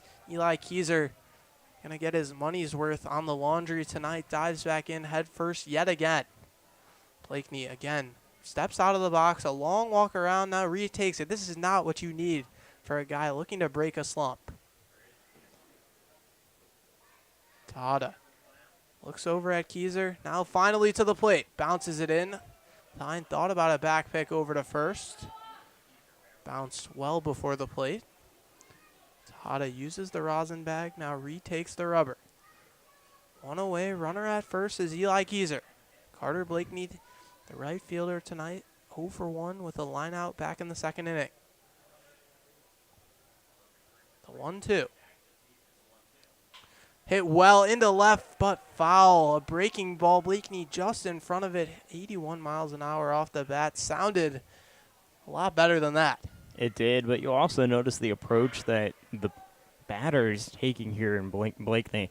Just taking his time, waiting for his right pitch, attacking the top of the zone, where Tejada's pitches have been a little sloppy and not dropping in where he wants them to go. And Tejada, as a pitcher, not working as quickly as he did in the first 3 innings. Tejada comes home the 1-2. Misses away with the fastball. Count runs even to 2-2. Blakeney even admits this huge slump, still hitting close to 300 on the summer, a testament to how hot he started. Middle infield for the LumberKings. Bazil and Augustiniak shift closer to the bag, ready to turn 2 on a ground ball. The 2-2 home. Bounced in again. Count runs full. Tejada may have taken himself out of the rhythm with all those pickoffs over to first to Eli Keyser.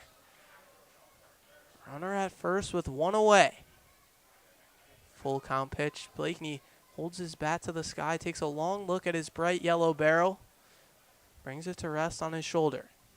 Tejada shakes off to another throw over to first. Eli Keyser back in safely. Now Blakeney, another long walk. The longest at bat of the day. Count full. Blakeney looking back at the home plate umpire now. Back to Tejada. Tejada's payoff pitch. Flied into shallow right field. The second baseman, Augustiniak, camp under it and make the play. A long at bat ends with Jackson Tejada the victor. It's a fly out to second base. I mean, Alex, that's what you want as a batter. Even though it was a long at bat, you still made Tejada throw multiple pitches throughout that at bat. Even the pickoff attempts still would consider to be strain on an arm that's being used. And for the Cornbelters, if you can get a guy out of his rhythm like they did there, those long at-bats is what is going to be needed if you want to get this guy out of the game. Gavin Michaels digs in a pitch out. Throw over to first, a back pick. Eli Keyser not going. LumberKings thought they had the signs there. Gavin Michaels struck out in the second inning, digs into the right-hand side with 2 away and a runner at first. LumberKings middle infield, Bazil and Augustiniak retreat back to their typical positions, just a few steps in front of the outfield turf. The 1-0. Big swing and a miss at the fastball. Michaels, this is his 7th start of the summer. Played in the last 2, starting to gain Billy Du Bois' trust, his 3rd consecutive start. The 1-1. In on the hands. 2-1 the count. Now, Alex, I'll notice something about Gavin Michaels' swing. His last cut that he took, he didn't go fully around. He second-guessed himself. And when he does that, he's going to get in his head as a batter. The 2-1. Keyser takes off. Pitch inside for a ball. Sliding into second. In time. Dancing around the tag is Keyser. Bazil had the ball. A good throw from Thine down. Pitch changed again to a strike. Home plate umpire Tim Seward has done that a few times. Count even at 2-2. 2 away, runner on second. Belters lead 5-4 over the LumberKings. The 2-2 home. Swing and a miss, strike 3. The 6th strikeout of the night for Jackson Tejada ends the 4th inning for the Belters. Normal leads Clinton 5-4 as we head to the bottom of the 4th. It'll be LumberKings bats due up next. You're listening to the Normal Cornbelters on the Cornbelters YouTube.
Back in Clinton, Iowa, I'm Alex Ferens alongside Casey Stevens. A scorching hot day for baseball, over 90 degrees here in Iowa, but the bats have started to cool down.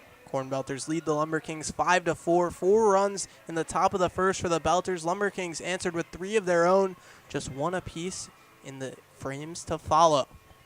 Into the bottom of the 4th, Brock Faraday back for his 4th inning of work. Sent the LumberKings down with just 1 runner reaching in the 3rd. Confers with his first baseman, Eli Keyser, before 8-9-1 of the LumberKings is due up. Now McCrossan will go to the mound. He'll stop halfway and turn around. Now Faraday will meet him halfway. A little conference as the umpires get themselves set. A super hot day, especially for the umpires wearing all black and the gear. Now the umpires reset, so JT Augustiniak can stride to the plate. 1 more pitch for Brock Faraday. The throw down from across, and we'll get things underway here in the bottom of the 4th. Cornbelters lead the LumberKings 5-4, trail in the hit department 2-7, KC, but an error in the 1st for the LumberKings helped out the Cornbelters. They lead 5-4. Bottom 4, Brock Faraday against JT Augustiniak. Right on right, the first pitch. Breaking ball runs inside, nearly clips Augustiniak, leans out of the way, 1-0. Alex, you noticed in the dugout, too, and through the bullpen, just another arm for the Cornbelters warming up. The 1-0 misses head high. Belters middle infield. Vogley and Michaels playing just 1 step in front of the outfield turf. The 2-0. Runs inside. Count goes to 3-0 for Faraday.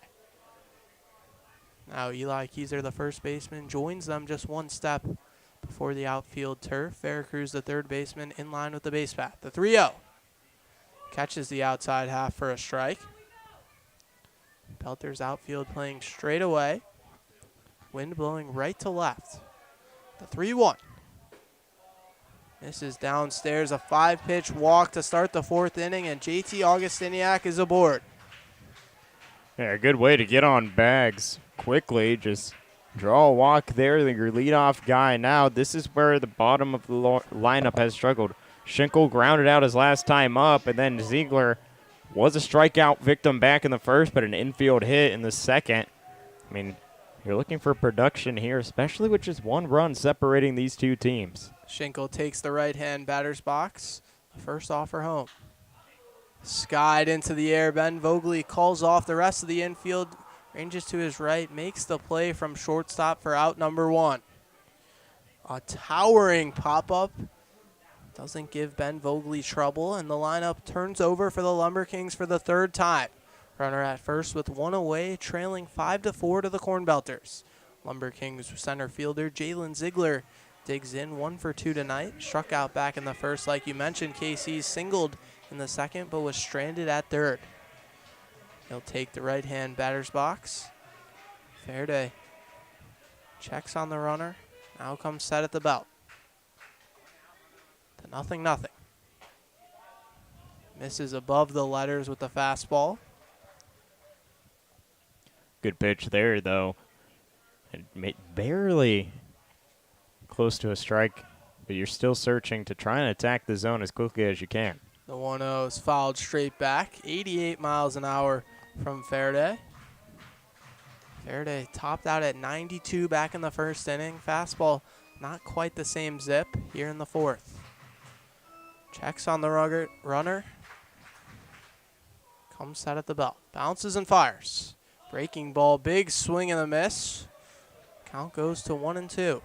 A good pitch there, too. Just the changeup to get the batter to bite on it. An inside the hands pitch. You're up in the count as a pitcher, seeking the second out here in the bottom of the fourth.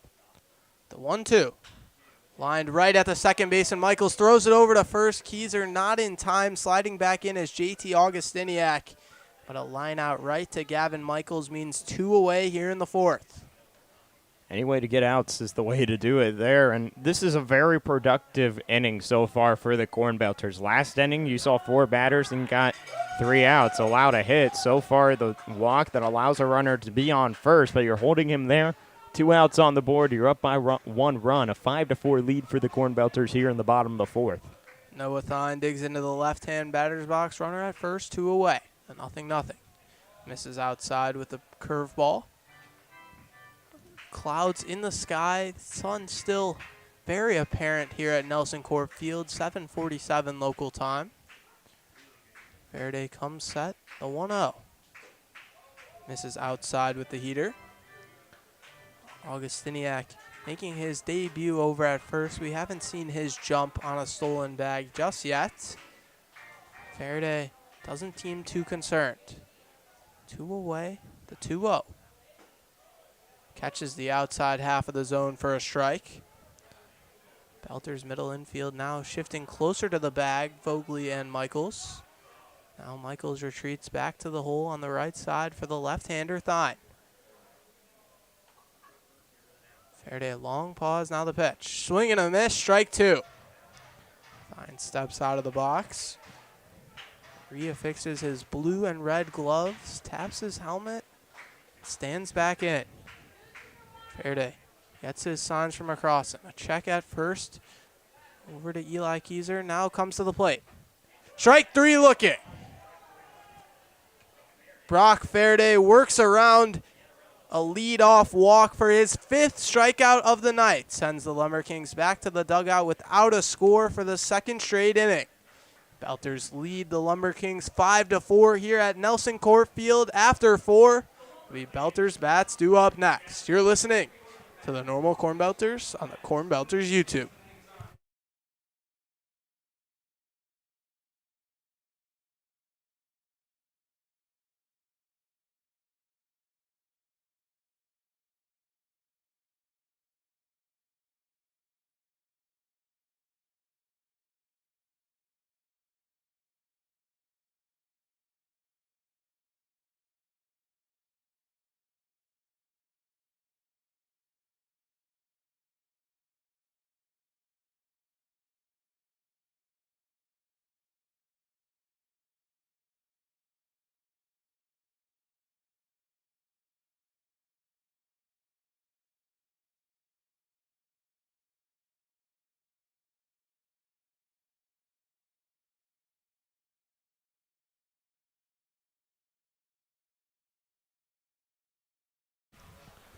Back in Clinton, Iowa, a scorching hot day for baseball, up over 90 degrees, and the Belters bats started hot as well.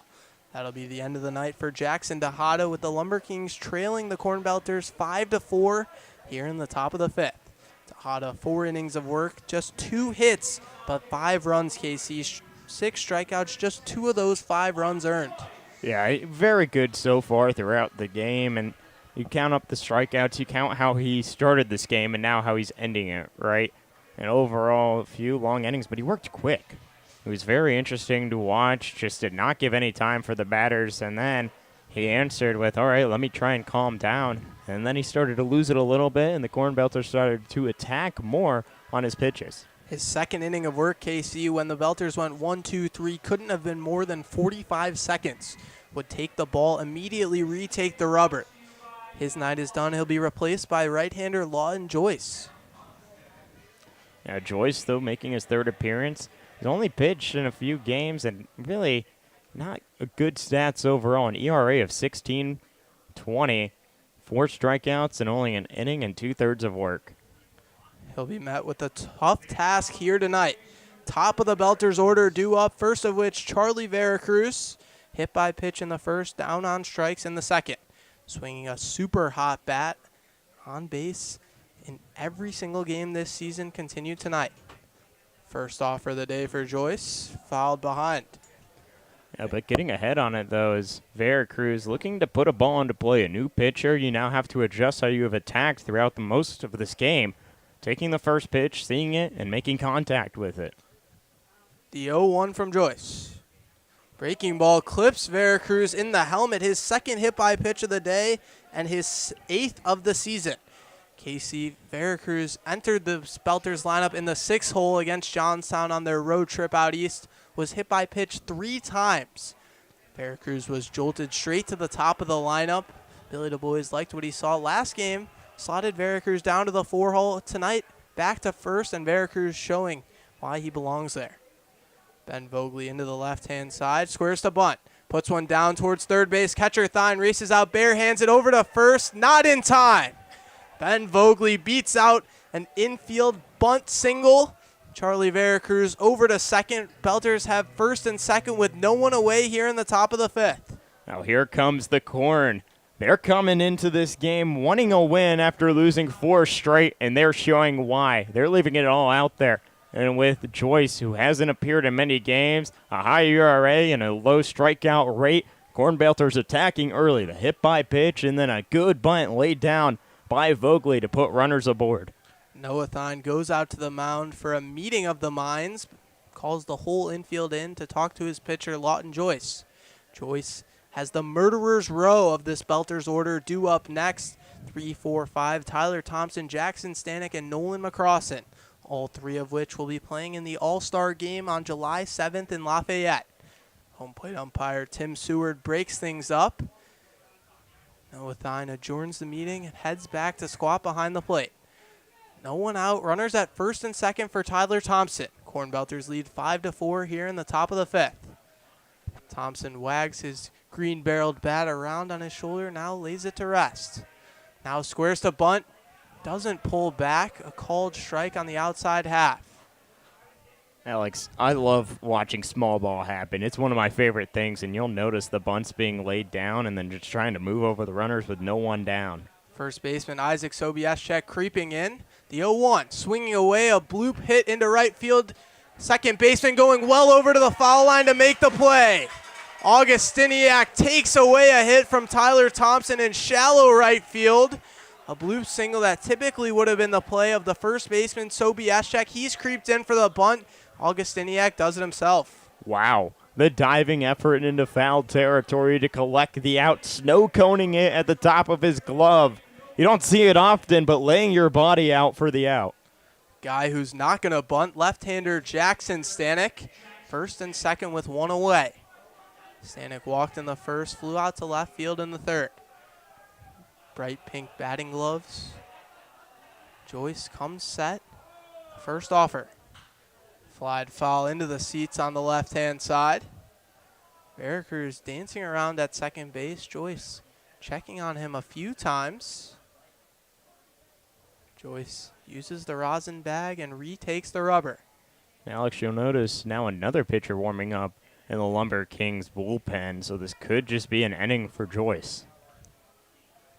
Joyce belt high set, checks on Veracruz at second. Comes to the plate. Breaking ball misses off the plate outside. One away, runners at first and second. Shortstop Bazil holding on Charlie Veracruz. Second baseman Augustiniak playing straight up on the left-hander Stanek. Sobieschek behind the bag over at first. Veracruz adds to his lead, the 1-1 home. Breaking ball slapped on the third baseline, past the third baseman Aubrey. Veracruz gets the wave. He'll score standing up. An RBI single for Jackson Stanek. Extends the Cornbelters lead to 6-4. Man, do it all there, Stanek. Why don't you?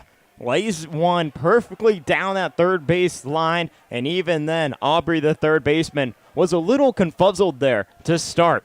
I would say he thought maybe it's going to go foul, but then it doesn't. Bounces off the bag, rolls into the bullpen area, and you get a run in for the Cornbelters.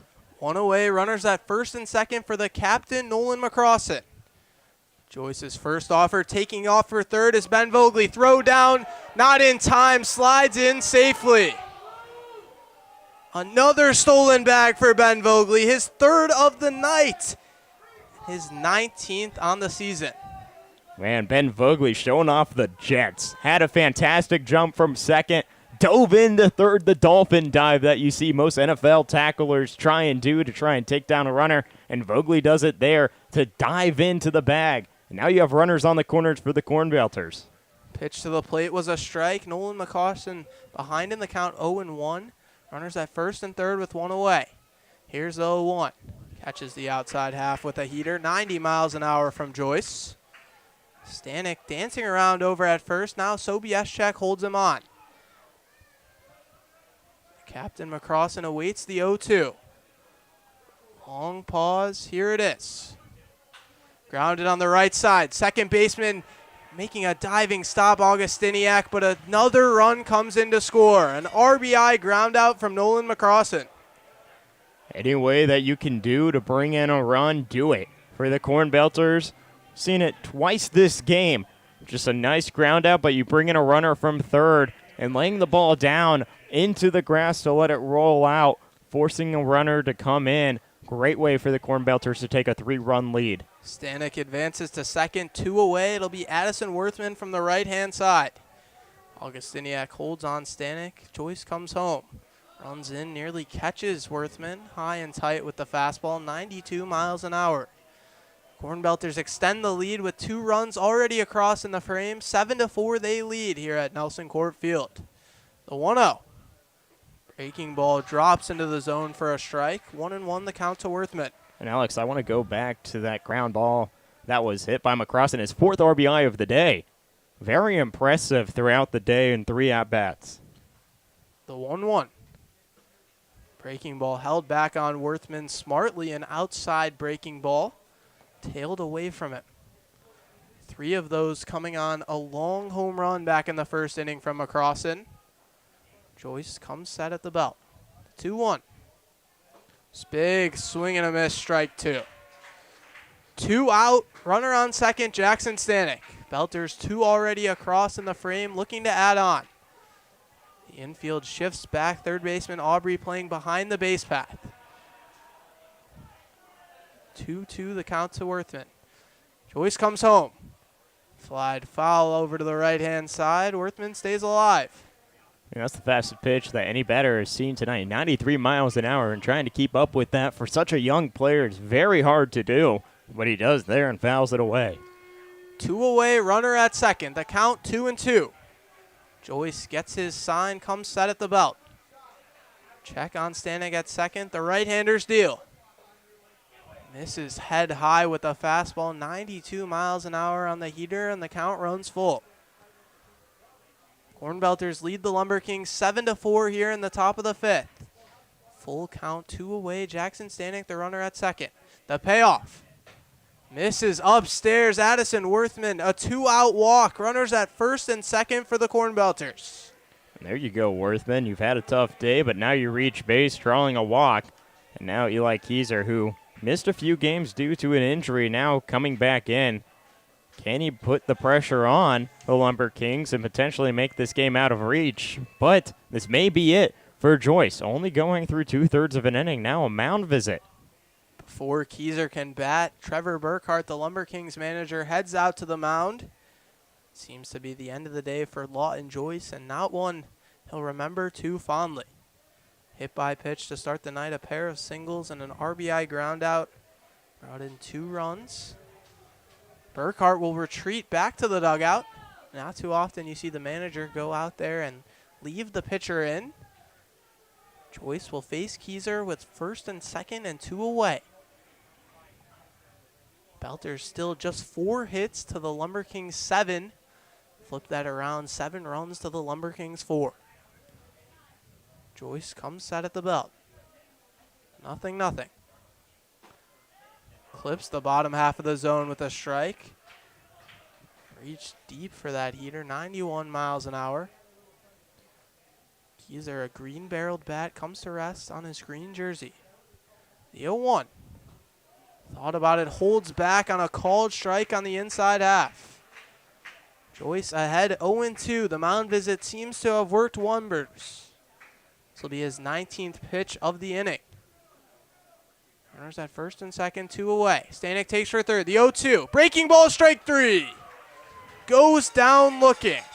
Keyser strands 2, but the Belters get 2 across in the frame. They lead 7-4 here at Nelson Court Field. You're listening to the normal Cornbelters on the Cornbelters YouTube.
Back in Clinton for bottom of the 5th action. Casey Stevens alongside me, Alex Ferens.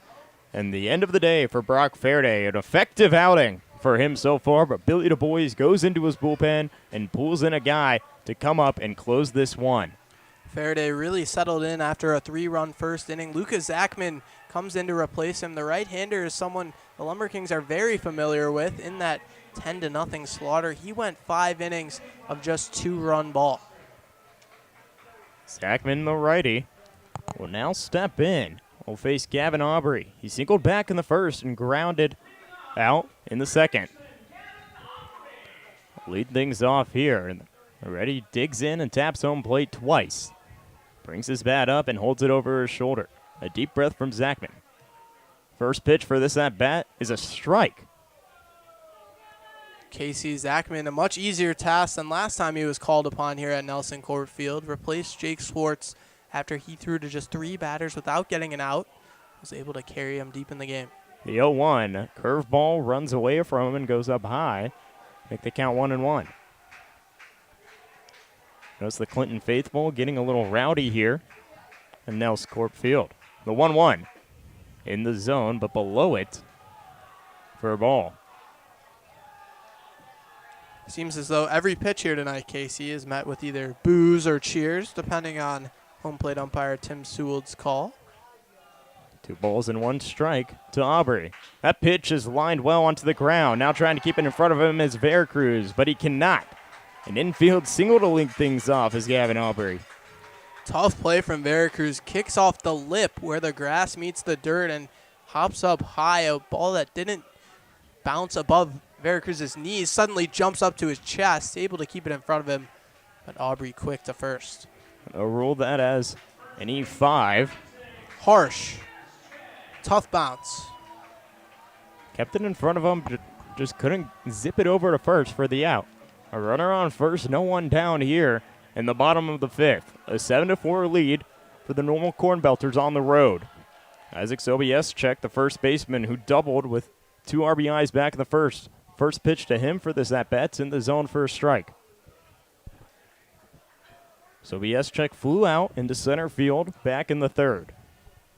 A runner on first, taking a good lead is Aubrey. Looking over is Zachman. Now brings set to his belt.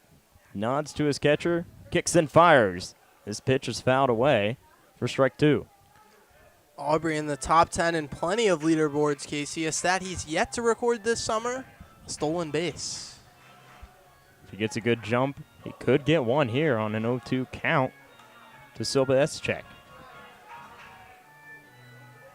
Bit of claps and cheers now from the Lumber King faithful. Deep breath from Zachman. The 0-2 slapped onto the ground. Now trying to turn to Vogely, Michaels, and now over to first to Kieser in time.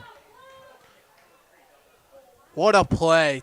Textbook 6-4-3, picking up the third baseman, Veracruz. You make an error, we got you. Another ground ball. This time Vogely, Michaels make easy work of it. Way to do it now. Base is empty. Stepping in, Caden Samler. Struck out twice today, both victims of Fairday. A deep breath from Zachman. Comes set, now kicks and deals. First pitch of this at-bat runs high for a ball. Alex Ahate, like you've mentioned earlier, it's getting to us up here too. We've had to turn on the fan every once in a while to just cool down. The 1-0. In the zone for a strike. You can see that the Lumber Kings bats have cooled down a little bit too. No action since the second inning after their 3 runs scored in the first and then 1 back in the second.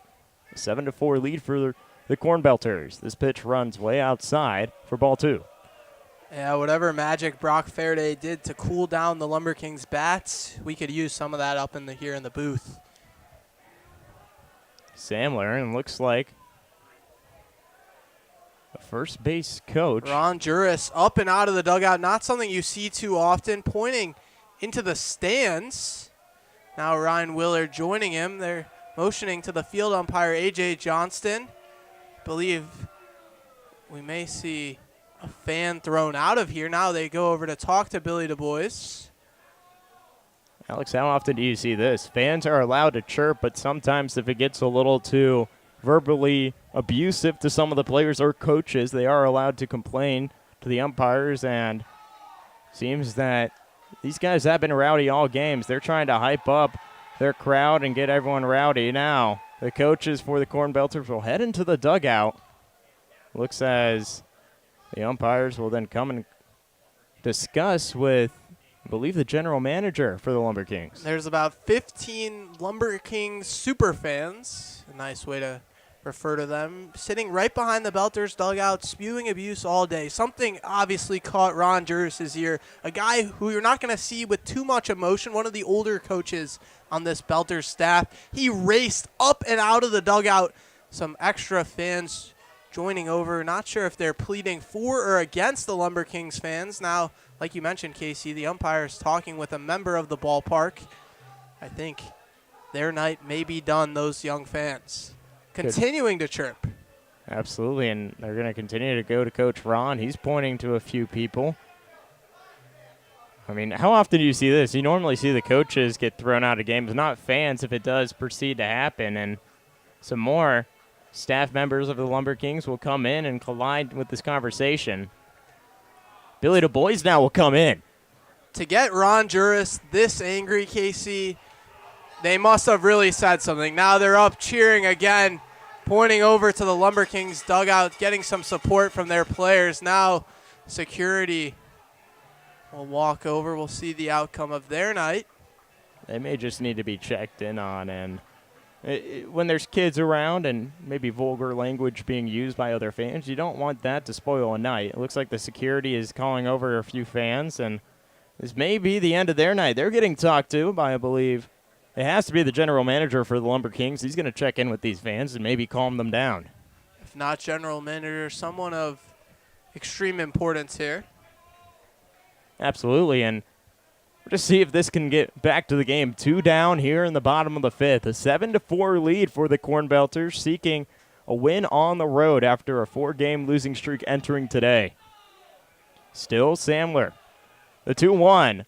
Down onto the ground, now into the glove of Michaels. Flips it over to Kieser for the out. Lumber Kings go 1-2-3. They haven't scored since the bottom of the 2nd.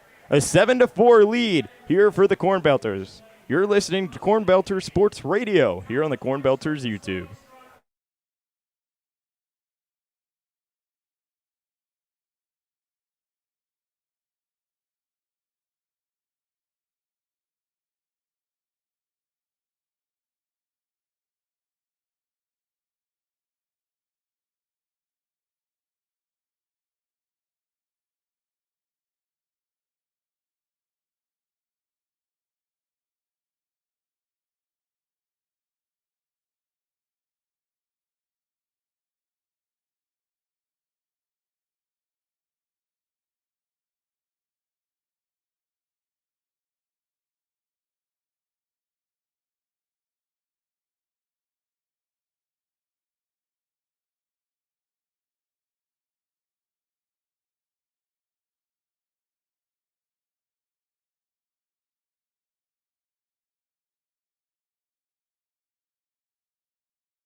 Back in Clinton for top of the 6. Casey Stevens alongside with Alex Ferens.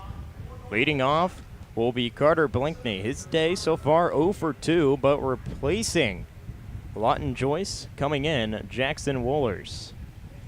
First pitch from the righty is fouled away for strike 1. This is a good spot if Carter Blakeney can jump on him. First batter he's seeing. Blakeney looking to break that slump. 0 for 2 tonight, 1 for his last 27. Saw that Joyce only won an inning. Gave up a few runs. Make it a 7-4 lead for the Cornbelters. Stepping out and now readjusting himself is Blinkney. Center fielder today. He's had a few balls hit his way. Struggled back to begin this game. That pitch is swung on for strike 2. And Alex, you mentioned the slump that he's going through. Still trying to adjust himself and find his way in the second half of the season. Down on the count here, 0-2. Pitch is swung on for strike 3. A good way for Woolers to come into the game and make his impact felt. One down here in the top of the 6th. Have to feel for Blakeney. First at bat today, squares one up, 102 miles an hour off the bat, right at the center fielder Ziegler. The slump continues. Sometimes you just need one to fall. An infield single, a blue pit. Nothing going right so far. Gavin Michaels, who's been a victim of 2 strikeouts today. First pitch he sees, he fouls it away. 88 miles an hour. Puts a good pop off of it right into the bottom half of the zone. One gone here in the top of the 6th. The 0-1 is in the zone. The off speed. Michaels watches it go by.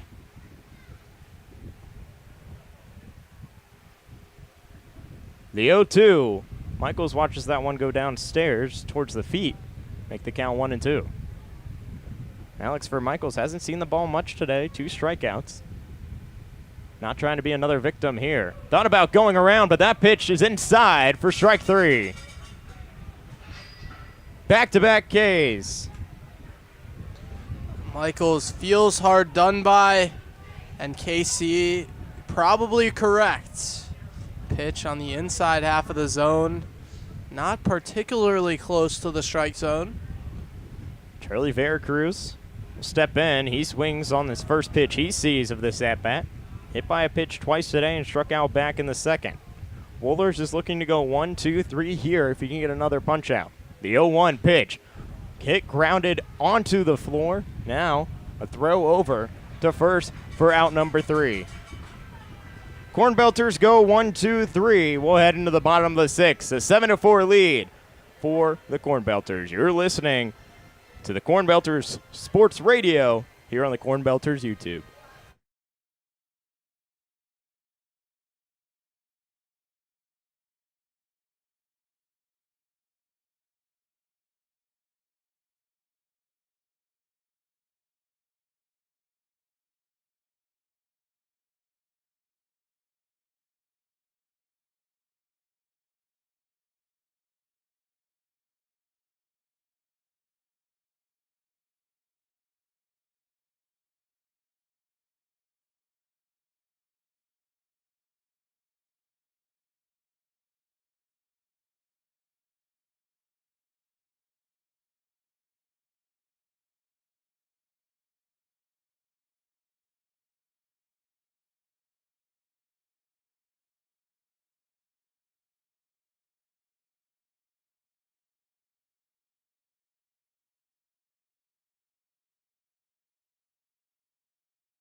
Back in Clinton on the scorching hot day of bottom of the 6th action. A 7-4 lead for the Cornbelters on the road.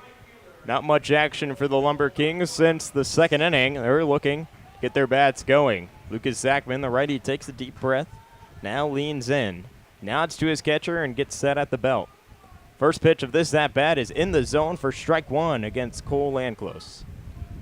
Heat on the field and in the stands tonight, Casey. We've seen a couple interactions between LumberKings fans and players. The 0-1 runs inside for a ball. You mentioned we've seen a few coaches get into it, and then the fans also kind of stirring up the action here in Nels Corp Field. A deep breath, kicks and deals. Pitch is in the zone for strike two. Alex, overall, Cole Landclose has had a good day. An RBI with 2 singles and 2 stolen bags for the LumberKings, but they're still down by 3 runs. The 1-2 swung and fouled away. Landclose has done his job. It's been the guys after him. A couple of debutants from Kaskazia, Jaden Bazil and JT Augustiniak. The 1-2 goes below the knees for a ball. Evens the count at 2-2. Mentioned a few new guys. Augustiniak shined back in the second with a single and then drew a walk. He'll be up later in this. Well, this pitch is fouled away in this inning. And Augustiniak, we kind of talked about, you have him at second, and then over at first you have Sobieschek. A bit of a Scrabble point scorer there if you want to have some big words.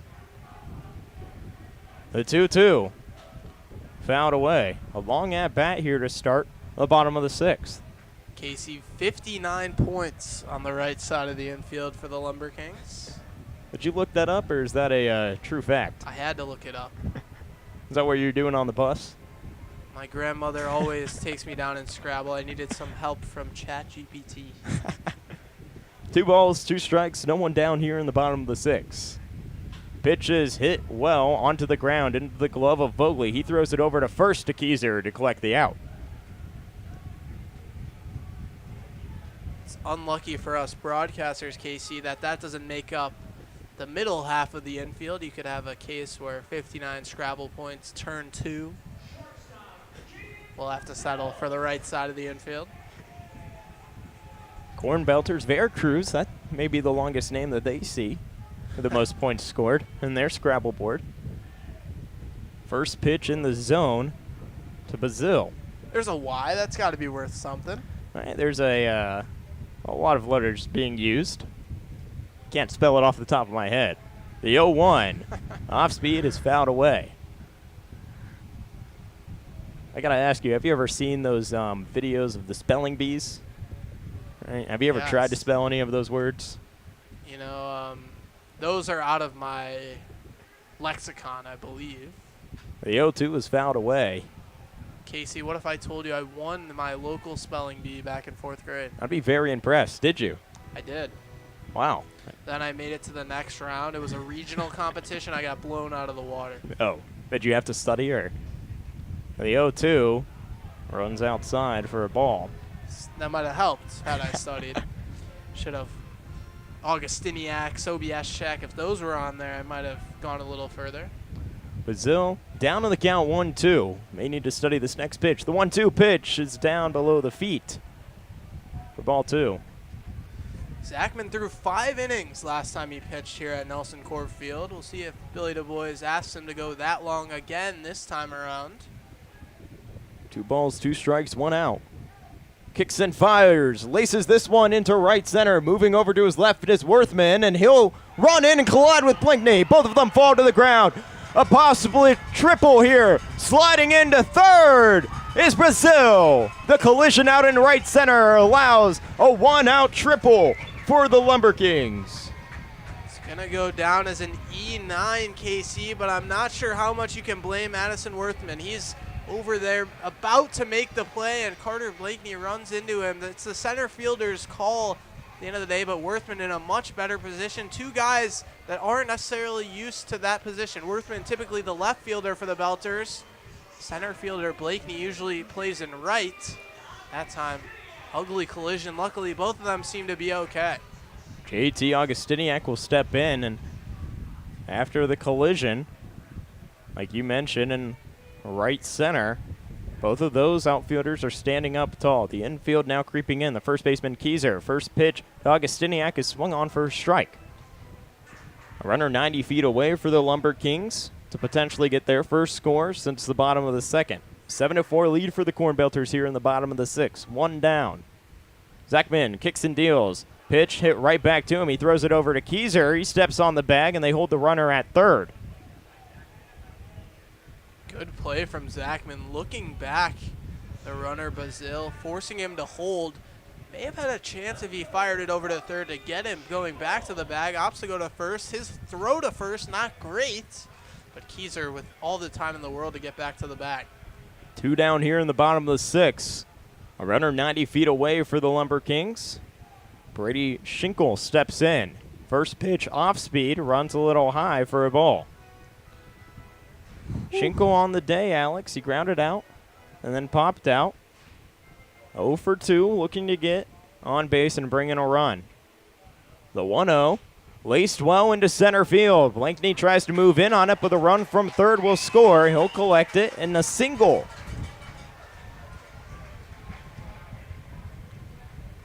Cuts this lead into third. 7-5 now. The Cornbelters lead the LumberKings. That one's soft off the bat.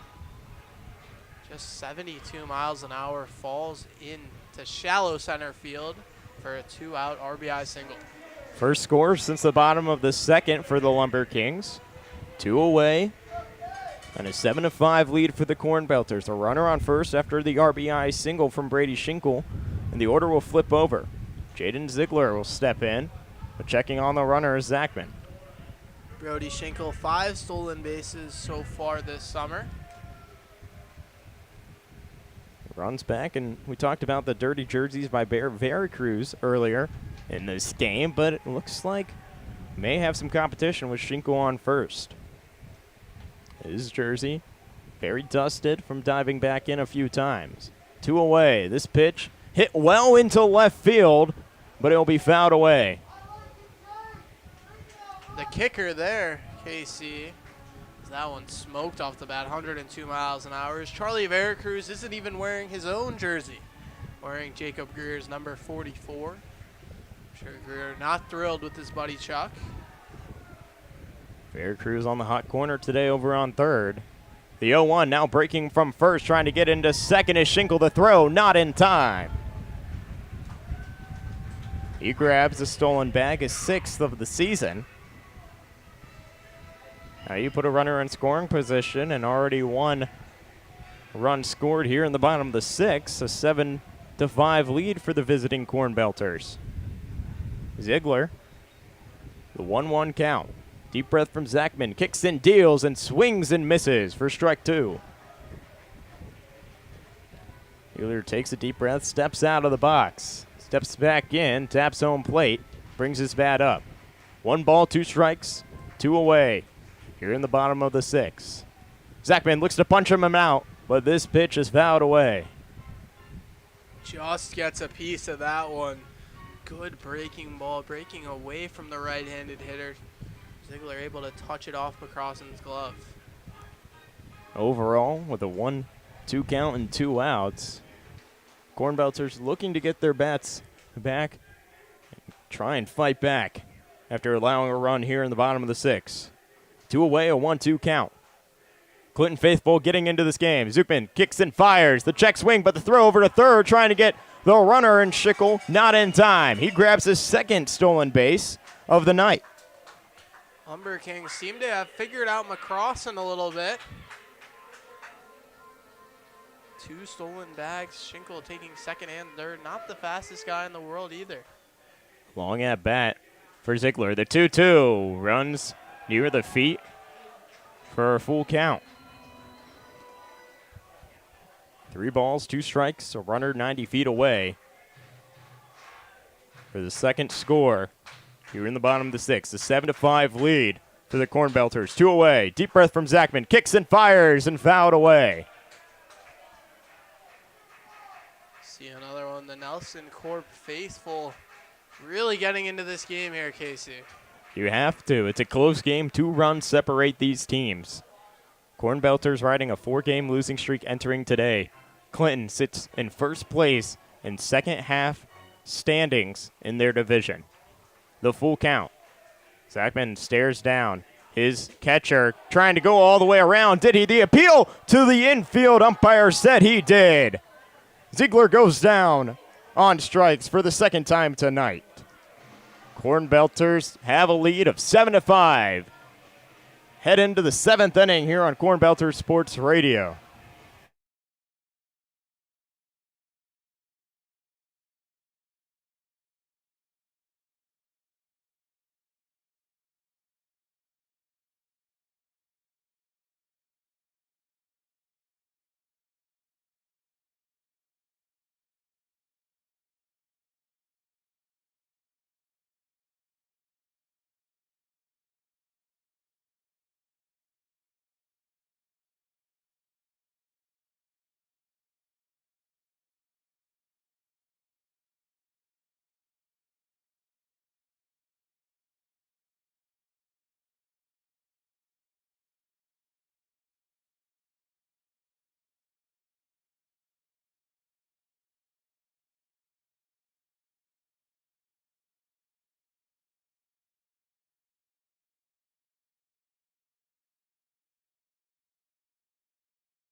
Back in Clinton for top of the 7th action. A 7-5 lead for the visiting Cornbelters. Casey Stevens alongside me, Alex Ferens.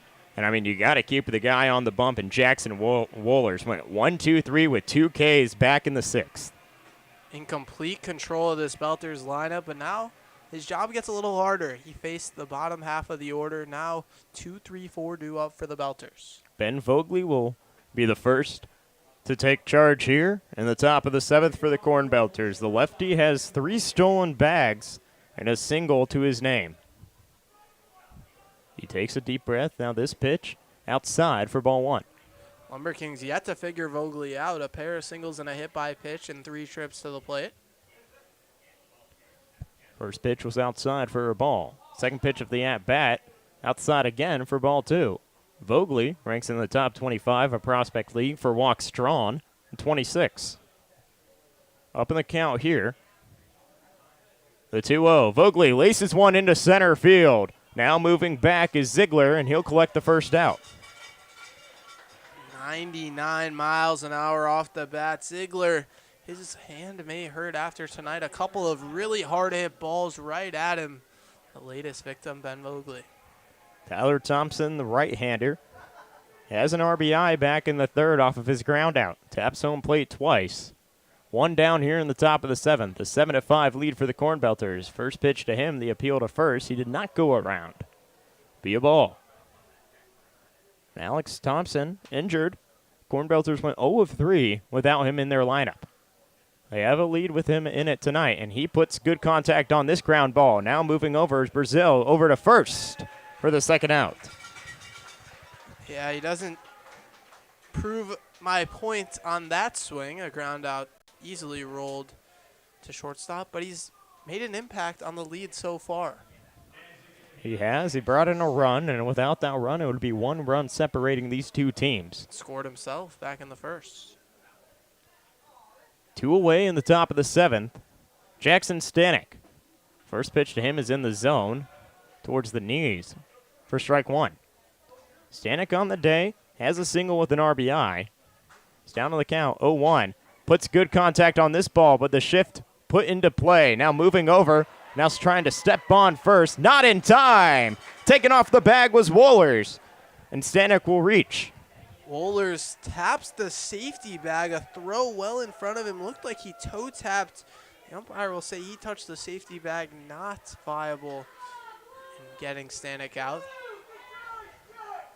You can hear some of the frustration from the Clinton LumberKings faithful that has shown up for today's game. And, I mean, the turnout for this hot day is very successful, I would say, in Clinton, Alex. There's a lot of fans here, all in the fans, and even in the concourse lawn area. No doubt about it, KC, but the heat tonight seems to be making them angry. A lot of unhappiness here at Nelson Court Field tonight, and the Belters, the main culprit, winning 7-5. Crossan, 4 RBIs on the day, a 3-run shot back in the first, and a ground out that drove in a run in the fifth. A runner on first, 2 away in the top of the seventh. 2 runs separate these teams, a 7-5 lead. First pitch was outside for a ball, and he swings and misses on this pitch for a strike. Stanek, a frame fit for a first baseman leading off first, but a speed threat nonetheless. 6 stolen bases so far this summer. Looking to put a ball in play and start a 2-out rally for the Cornbelters.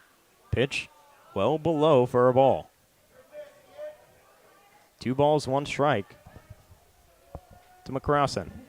Taps home plate and hangs the bat over his shoulder. The 2-1 ripped well into right field. Moving over and trying to get under it is Landclose to collect out number 3. 1 left stranded on the bases. Here in the top of the seventh, we'll take a short break. Cornbelters lead 7-5.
After a stretch, the bottom of the seventh, Lucas Zachman still on the bump for the Cornbelters. 7-5 lead.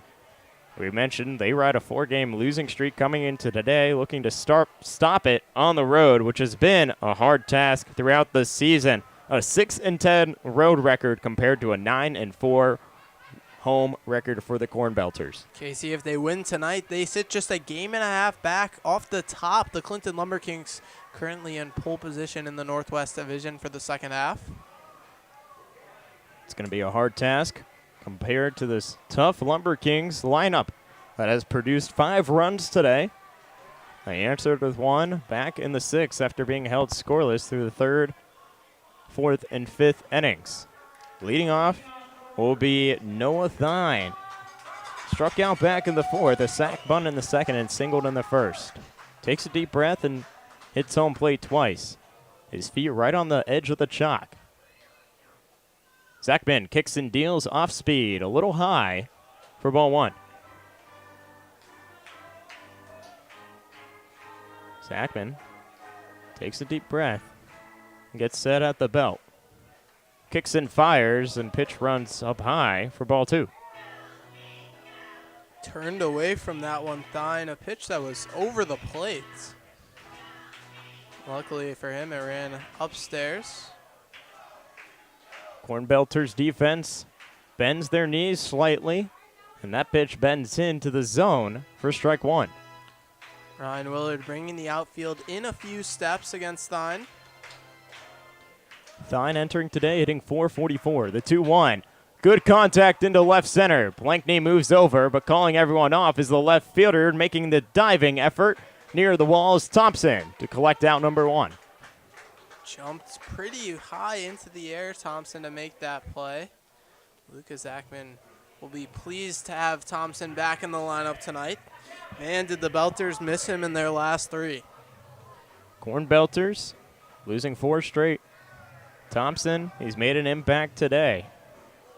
Driven in a run and making defensive efforts out in the outfield. Gavin Aubrey looks to spoil it. Continue the losing streak for the Cornbelters. A 7-5 lead on the road. Aubrey singled back in the 1st, an infield hit. His last time up. First pitch to him. Slides into the zone for strike 1. Aubrey, not just an all-star, he'll be participating in the home run derby. It's next week in Lafayette. 5 home runs on the season. The 0-1 to Aubrey is a grounder up the middle. Rolls into center field, and he will have a single here, second hit of the night. Single in the first one up the middle, and in the second inning he hit a ball up the middle that Ben Vogley made a tremendous play on from shortstop. That's the 3rd ball he's put right up the middle. Absolutely dialed in an approach at the plate, Gavin Aubrey. Isaac Sobieschek, who drove in 2 runs back in the 1st off of his double, but grounded out into a double play his last time up, digs in. 1 away in the bottom of the 7th. A runner on first for the LumberKings. Zachman set at the belt. Now steps off the rubber to check over on the runner at first.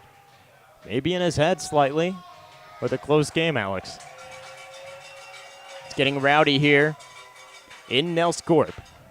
The first pitch of this at-bat runs inside for a ball. Ground ball here would do wonders, KC. Middle infield shifted towards the bag. If you can take this runner off the base path, get out of the inning, really deflate this crowd, be a huge boost for the Belters. 1 ball, no strikes.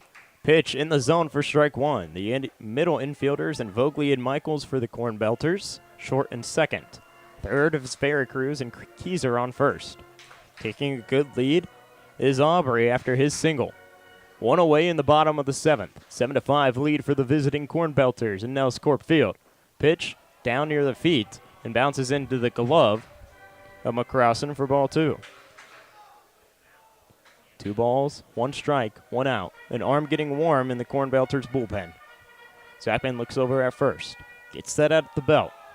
Nods his head twice. Kicks and fires. Pitch in the zone for strike 2. 2 balls, 2 strikes, an even count with 1 away. A runner on first after Gavin Aubrey singled his 31st hit of the season. He takes a small lead off of first. Keyser covering the bag. Zachman, the 2-2 count is chopped into the glove of Veracruz off the ground, and he throws it over to first, but the runner from first moves over to second to put him in scoring position. Aubrey is, so Sobieschek did his job to move the runner over. Absolutely. A lot of times you hear a coach yell, "Do your job." Sobieschek, that time it comes in a ground ball to the left side. Typically, you want to move the ball, the runner over like Nolan McCrossan did to the right side deep in the hole. Nonetheless, runner at second and 2 away.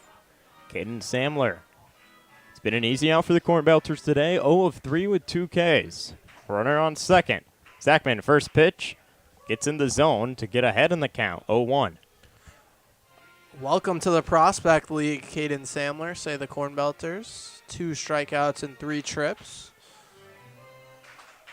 His first appearance all season long comes against the Cornbelters, and he struggled. The 0-1 is a little inside below the zone. 1 ball, 1 strike. Runner in scoring position on second for the LumberKings. Michael's the second baseman covering the bag. Zachman holding his glove, now gets set. Stares over towards Veracruz's way. The 1-1. The curveball drops in the zone for strike 2. 1 ball, 2 strikes, 2 away here in the bottom of the 7th. Cornbelters have done a good job defensively in this game. Offensively, 4 hits compared to the 9 that the LumberKings have. The 1-2, a little outside to make the count even. 2-2. Good chase pitch. Zachman with 1 to work with after getting ahead in the count. That one, Trackman would argue, was a strike.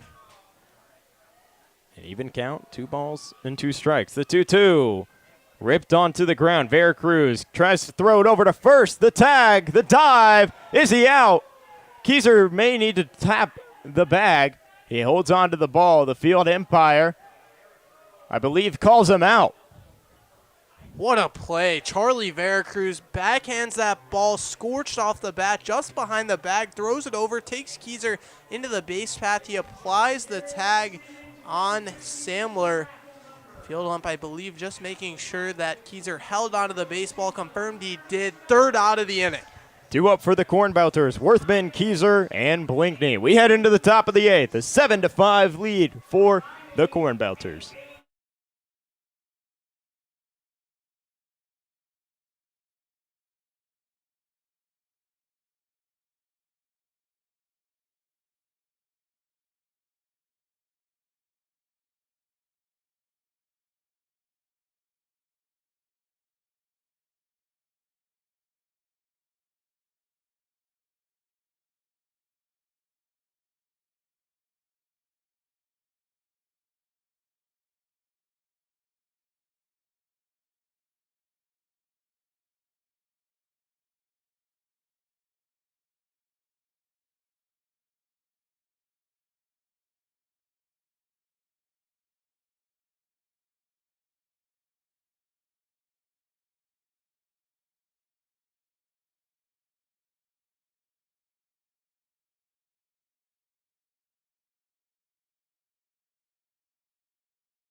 Back in Clinton for top of the 8th action, a 7-5 lead for the Cornbelters. Still on the mound is Wohlers. First pitch to Worthman of the at-bat is inside for a ball. Casey Stevens alongside me, Alex Ferentz.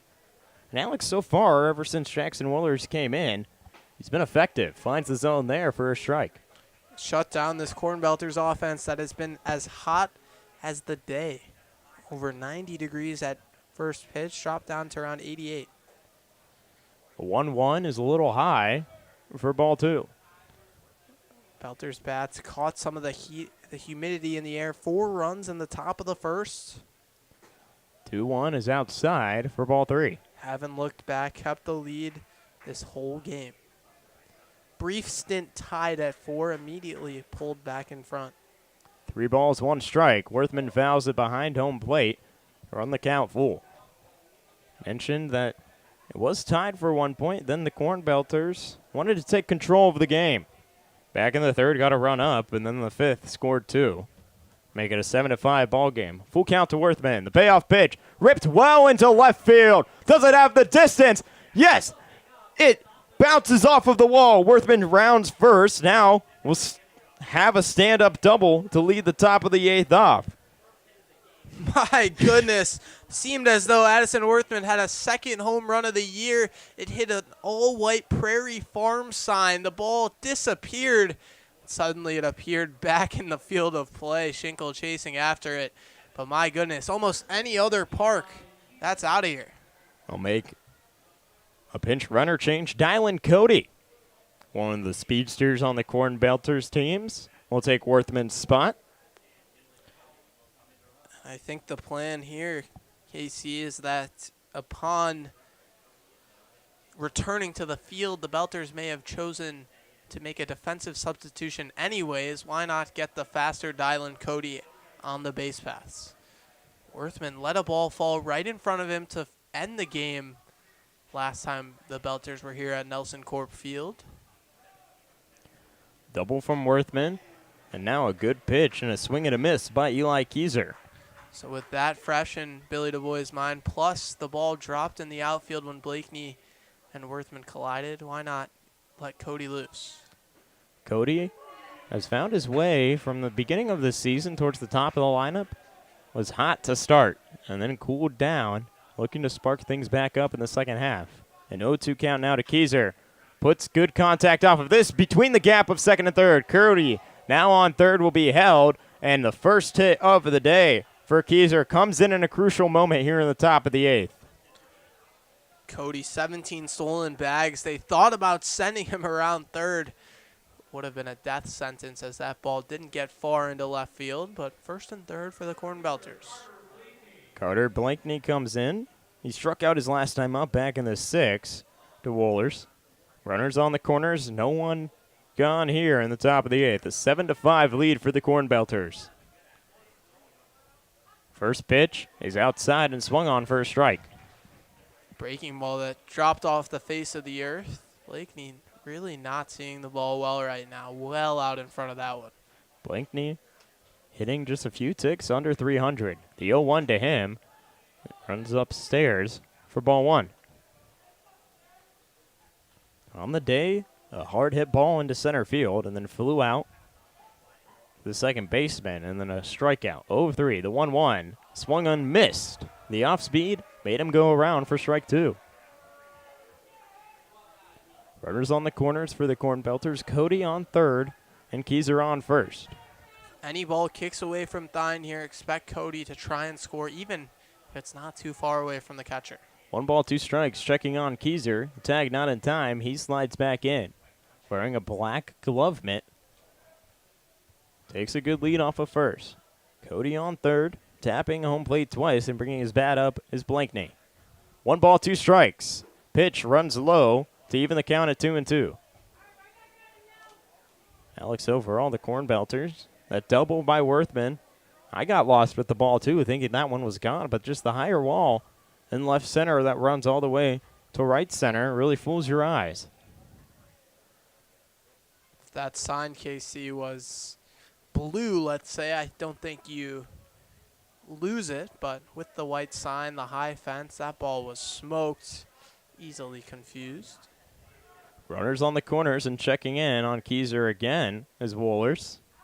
Done that a few times through this at-bat against Blakeney. Counts 2-2. Trying to keep Keyser close to the bag. Maybe they can roll a double play on a ground ball up the middle. Wohlers entered today with only 8 Ks. He's shown his stuff well, and he does it there. His third strikeout of the game. 2 of them to Carter Blakeney. The slump continues, 1 for his last 29. 3 hits since June 12th entering today. Gavin Michaels has been a strikeout victim 3 times today. 2 to Hayda, and now 1 to Wohlers. Checking in on Keyser at first again. Throw not in time. Still trying to keep that double play opportunity open. Middle infield, Bazil and Augustiniak shifting closer to the bag. Cornbelters lead 7-5. Runners on the corners. Michaels rips one well into right field, but moving to his left is Landclose. Now Cody will tag up. The throw in, not in time. This sacrifice fly allows a run to come in, and the Cornbelters take a 3-run lead. Casual from Dylan Cody. Didn't seem like he was even running that hard, KC. Gets in very easily. An appeal to third base, questioning if Cody tagged up in time. Perhaps the LumberKings unsure how he got there that quick if he didn't leave early. Unsuccessful. 8-5 Belters. A scouting report on him is he has speed. He can hit the ball well if it's in the zone, and knowing that he can round the bases, he most definitely tagged up. Now Veracruz steps in, fouls it away for strike one. 2 down here in the top of the 8th. An 8-5 lead for the Cornbelters. A runner on first after the single by Eli Keyser. Run brought in after the sac fly from Gavin Michaels. 2 away in the top of the 8th. Veracruz on the day, hit by pitch twice, and swings and misses for strike 2. Not his highest total of the summer, Casey. He was hit 3 times in Johnstown. He's had a few hit by pitch games throughout the season. Leadoff hitter for the Cornbelters, checking in on the runner is Wohlers on Keyser. He's over at first. For a guy in Veracruz whose average drops almost 220 points when he gets on the bus. Now he rips one into center field. Moving in on it is Ziegler to collect out number 3. Wohlers was off the field before Ziegler caught it. He knew that his center fielder had his back. Cornbelters score 1 off the Dylan Cody tag up in the sac fly by Gavin Michaels. An 8-5 lead. We head into the bottom of the 8th on the Cornbelters Sports Radio.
Back in Clinton for bottom of the 8th action. An 8-5 lead for the visiting Cornbelters. Casey Stevens alongside me is Alex Ferrens, and a new arm on the bump for the Cornbelters. Joe Stellano making his first appearance of the summer for the Belters. The second half edition made 3 appearances last summer across 3 innings of work. 7 earned runs, 5 strikeouts, 4 walks. But Casey, last year, he was the pitcher of the year in the KCL, our in-house 4-team Colonels Collegiate League pre-collegiate summer ball. Able to get the call up yet again. I'll take the mound here, looking to close out the game. Cornbelters lead by 3. We head into the bottom of the 8th inning. Leading things off, Cole Landclose. He's grounded out his last time up in the 6th, but he's collected 2 singles, driving in a run, and 2 stolen bags on the day. The righty hangs the bat over his shoulder, now looking to bunt, and the first pitch bounces way behind McCrossan, and he'll just throw one back. Trailing by 3 runs, the LumberKings dedicated to the small ball approach. See Veracruz well behind the bag at third, shows bunt. The 1-0 in the zone for strike 1. Solano gets some help from home plate umpire. That one well off the zone. The 1-1. Stolano sets, kicks, and deals and puts it outside for ball 2. That 1-0 pitch, was so far off the plate. Up on the scoreboard, they put 2-0. 2-1 the count. 2 balls, 1 strike. Stellano hits. Excuse me, I believe he may have gone around. Could be a foul. They're going to rule that hit the bat, KC. In on the hands, started to go, held back, caught him, I believe, on the handle of the bat. Across and goes out to the mound. Calm down, Stellano. He's yet to throw a strike and has a 2-2 count. 2 balls, 2 strikes. He found the zone in 1 pitch. A little outside. Clips and paints the edge of the zone. 2 balls, 2 strikes. Stellano came in looking for his first K. Can't get it there. Runs the count full. 3 balls and 2 strikes. A full count. Stellano hangs his arm, now brings the ball into his glove. Deals, and it's outside and low. He'll walk the first batter he sees. Jaden Bazile comes in. The runner on first after drawing a walk was Landclose. Hit the ball well last time up. A line drive to right field that the Belters made a mess of.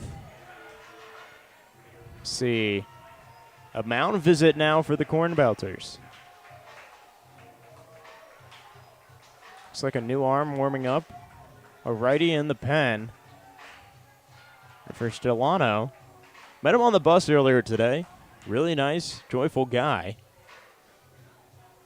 And just a chance for him to calm down. You walk a batter, you had a long at bat. Your first pitch didn't even reach home plate. Bounced in front. Looked like a cricket pitch. And then worked his way up in the count and then lost it towards the end to walk the first batter. A bowler, you're saying? Just needs to settle in, find it here. 1 runner on, no one away. A ground ball takes 2 off the base pass. Tapping home plate twice is Bazile. The shortstop today making his first appearance for the LumberKings. A bunt attempt taken away. Pitch is a little outside for ball 1. See some boos from, I believe, the Cornbelters bullpen. 1 ball, no one gone here in the bottom of the 8th. An 8-5 lead. Pitch runs inside for ball 2. Alex, a game that started at 6:30. Here comes the boys. Stellano's night is done. Second time in the last week we've seen the boys do this. A 2-0 count to the hitter. When the boys' trust is gone, it is gone. Stellano, his first appearance of the summer, gets through a batter and 2 pitches to Bazile, and they make the change. Yeah, and for Billy the boys, it's a close game. Your team's riding on a losing streak. You want a game to win, and the second half means a lot, especially if it means a playoff spot in the Prospect League tournament. But you have to look at what else is going around the league. This game has a lot riding on it, but the other games do as well. Champion City Half-Tracks and the Kokomo Creek Chubs played 2 today. The Creek Chubs getting the win in both, 3-2 in the second game, 3-0 in the first. Thrillville Thrillbillies trail at Du Bois County Bounders 11-1 in the top of the 7th. Quincy Doggy Paddlers ahead of the Lafayette Aviators 9-1. Chillicothe Paints dominating the Johnstown Mill Rats 14-8 in the bottom of the 8th. A high-scoring affair in Johnstown. The Terre Haute Rex ahead of the Springfield Lucky Horseshoes in Springfield 5-3 after 8. Decatur Beanballers losing to the Danville Dans 6-4. That's where Clinton will go next. They'll host the Beanballers tomorrow. Normal Cornbelters lead the Clinton LumberKings 8-5 right here. The O'Fallon Hoots dominating the Alton River Dragons 15-0. I mean, O'Fallon, they're on a tear in the second half of the season. That'll be 9 in a row. No surprise with the season Alton's had. Burlington Bees lead the Illinois Valley Pistol Shrimp 8-7. Cape Catfish 3-1 in Jackson over the Rockabillys. A new arm comes in. Nick Kruger for the Cornbelters. Old reliable this season. He's come into some crucial moments and has performed up to what he's asked for by Billy the boys. 2 balls, no strikes, no one away. A runner on first here in the bottom of the 8th, an 8-5 lead that the Cornbelters have held on to. Sill will start with a 2-0 count. Deep breath from Kruger. The righty looks over, now puts his hand into his glove. Nods his head, kicks and deals. First pitch inside for ball 3. Forget that he comes in and it's a 2-0 count already. Still, almost like a superpower, starts the count 2-0 against Kruger. 3 balls, no strikes. Has to force one in, and he does. 3 balls, 1 strike. 9:01 is our game time here. Game started at 6:30. Bottom of the 8th. Runner on first. Kruger, the 3-1. This pitch is ripped well, but fouled away. Makes the count full, Alex. And for Kruger, comes in, misses his first pitch, but you get a long strike, and now you can go 50-50 here. Feels like a big pitch, doesn't it, Casey? Avoiding bringing the tying run to the plate. If you can get the first out of this 8th inning, well on the Belters' way to victory. A 3-2 count. Kruger nods his head to his catcher in McCrossin. Cornbelters pitcher steps, kicks, and deals. Finds the zone for strike 3. That's how it's done. Nick Kruger showing up on the road. Brazil, a 2-0 count when Stellano leaves. Strike 3. Kruger stepping up in a big way. Augustiniak, the second baseman who singled once today, watches the first pitch go in the zone for strike 1. Kruger's stuff has been good to start this outing. Still another arm warming up in the bullpen for the Cornbelters here in the bottom of the 8th. They lead 8-5. Kruger puts one in the zone, but it's fouled away for strike 2. Not sure Kruger expected his number to be called tonight. With an arm ready in the bullpen for the 9th inning. Kruger up in the count, 0-2, 1 away. Runner on first after the walk from Landclose. Now he breaks, swings and misses. Back-to-back strikes for Nick Kruger. That's how you do it, Alex. Moving over. Put a runner in scoring position and Cole Landclose brings up the bottom of the lineup and Brady Schinkel before you turn over. He singled his last time up with an RBI and grabbing 2 bags. So he has been reliable here towards the back half of the game, but it's a crucial moment for Kruger if he can get another K here. He nods his head to McCrossin, looks over at second. Michaels covering the bag, now he backs away. Kruger's first pitch for this at-bat's in the zone for strike 1. Landclose picks up his 3rd stolen base of the night. Gives him 12 on the summer. Landclose, as you mentioned, 3 stolen bags. Puts himself in scoring position. The 0-1 outside. Kruger bounced a little bit, thinking it could have been a strike. Takes a deep breath, grabs the bag. It's a hot day you've mentioned all game long, Alex, and man, you can feel the heat. It's starting to heat up here. 1-1 count, 2 away in the bottom of the 8th. Kruger steps and deals, loses control slightly. McCrossin thought about throwing it down to Michaels, but holds on to it, and runner on second stays there. Yeah, I hope it's not heating up, Casey. It couldn't get much warmer up here in the press box. Cooled down on the night to just 84 from a 91-degree first pitch. Still an extreme heat warning, and on the field, this thing is just warming up. 2 balls and 1 strike to Schinkel. The 2-1. A little high for ball 3. McCrossin started to throw it back, held back when he didn't hear a strike call. That one right at the top of the zone.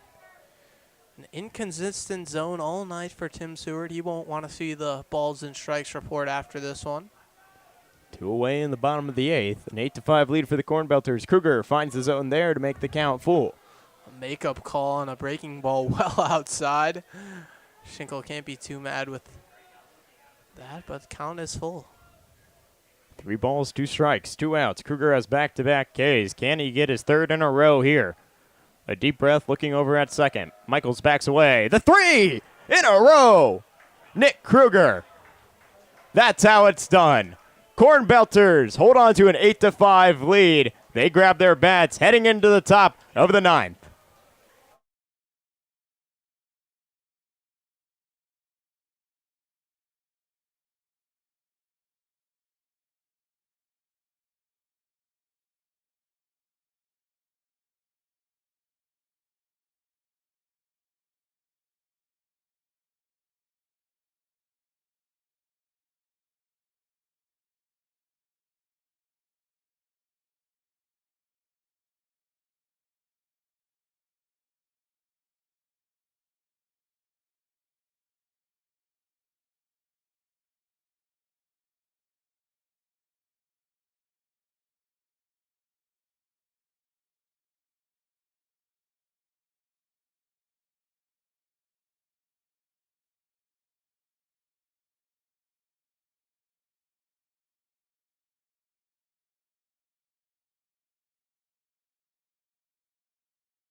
We head into the final inning of play, the ninth, an 8-5 lead for the Cornbelters, and a new arm. And Andrew Tice will try and slow down the hot bats. Leading off, Ben Vogley here in the top of the ninth for the Cornbelters. Alex, the fourth arm coming out for the LumberKings. A lot on the line between these two teams. Yeah, things didn't go to plan to start the game for Tejada, but he settled in, was able to get out after the McCrossan home run with just one more run. Wohler's a nice night. We'll see how Tice can do. Vogley, the lefty, has 3 stolen bags on the day. First pitch to him runs inside for ball 1. Vogley singled back in the first, hit by pitch, and then grabbed 2 bags in the third. A bunt in the fifth. Another stoppage to this game as the raucous crowd, our field umpire is over in the dugout and pitches are being thrown. Now home plate umpire Tim Seward's aware. Fans chirping almost directly into the Belters dugout. Looks like Ben Vogley's confused on if that was a strike or not. It was called strike, but the infield umpire now checking with home plate umpire and the fans who are here.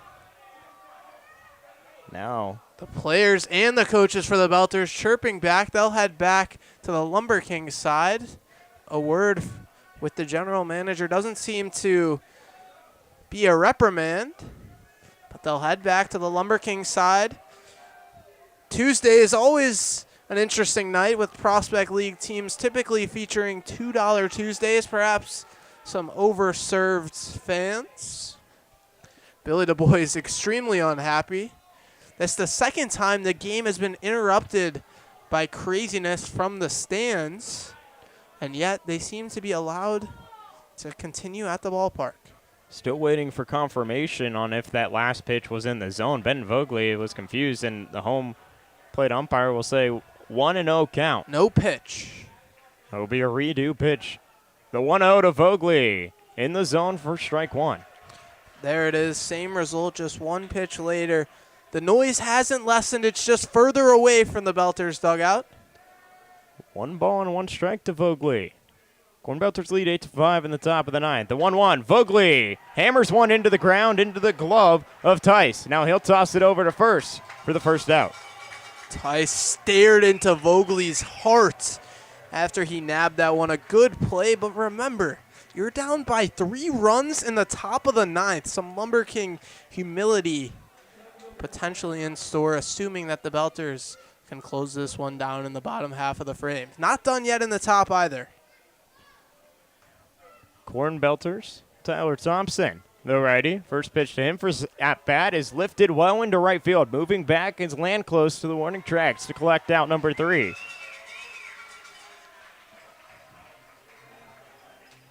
Two outs here in the top of the ninth. After the fly out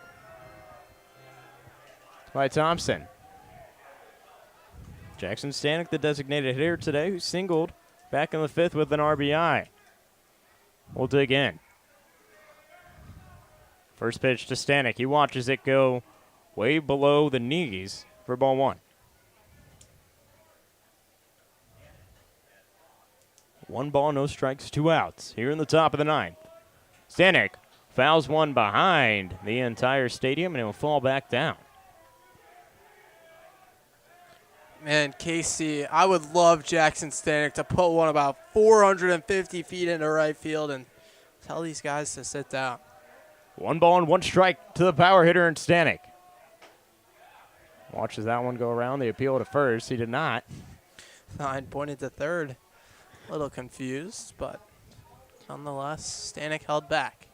The heat's getting to everyone tonight. Playing tricks on the catcher. Thinking in an infield umpire over at third instead of first. 2 balls and 1 strike. 2 away in the top of the ninth. Stanek swings and misses for strike 2. Stanek has power off the bat. 2 home runs, 23 RBIs entering today. Getting his 36th hit back in the 5th. Evens the count 2-2 with 2 away in the top of the ninth. 2-2, hit well and skied. Moving back is the second baseman, but calling everyone off. Collecting the out. Off the bat, Casey, I thought my wish came true. Stanek under that one. A 3-run lead headed to the bottom of the ninth. Belters just need to shut the door on the LumberKings. We'll be back after this for bottom of the ninth action.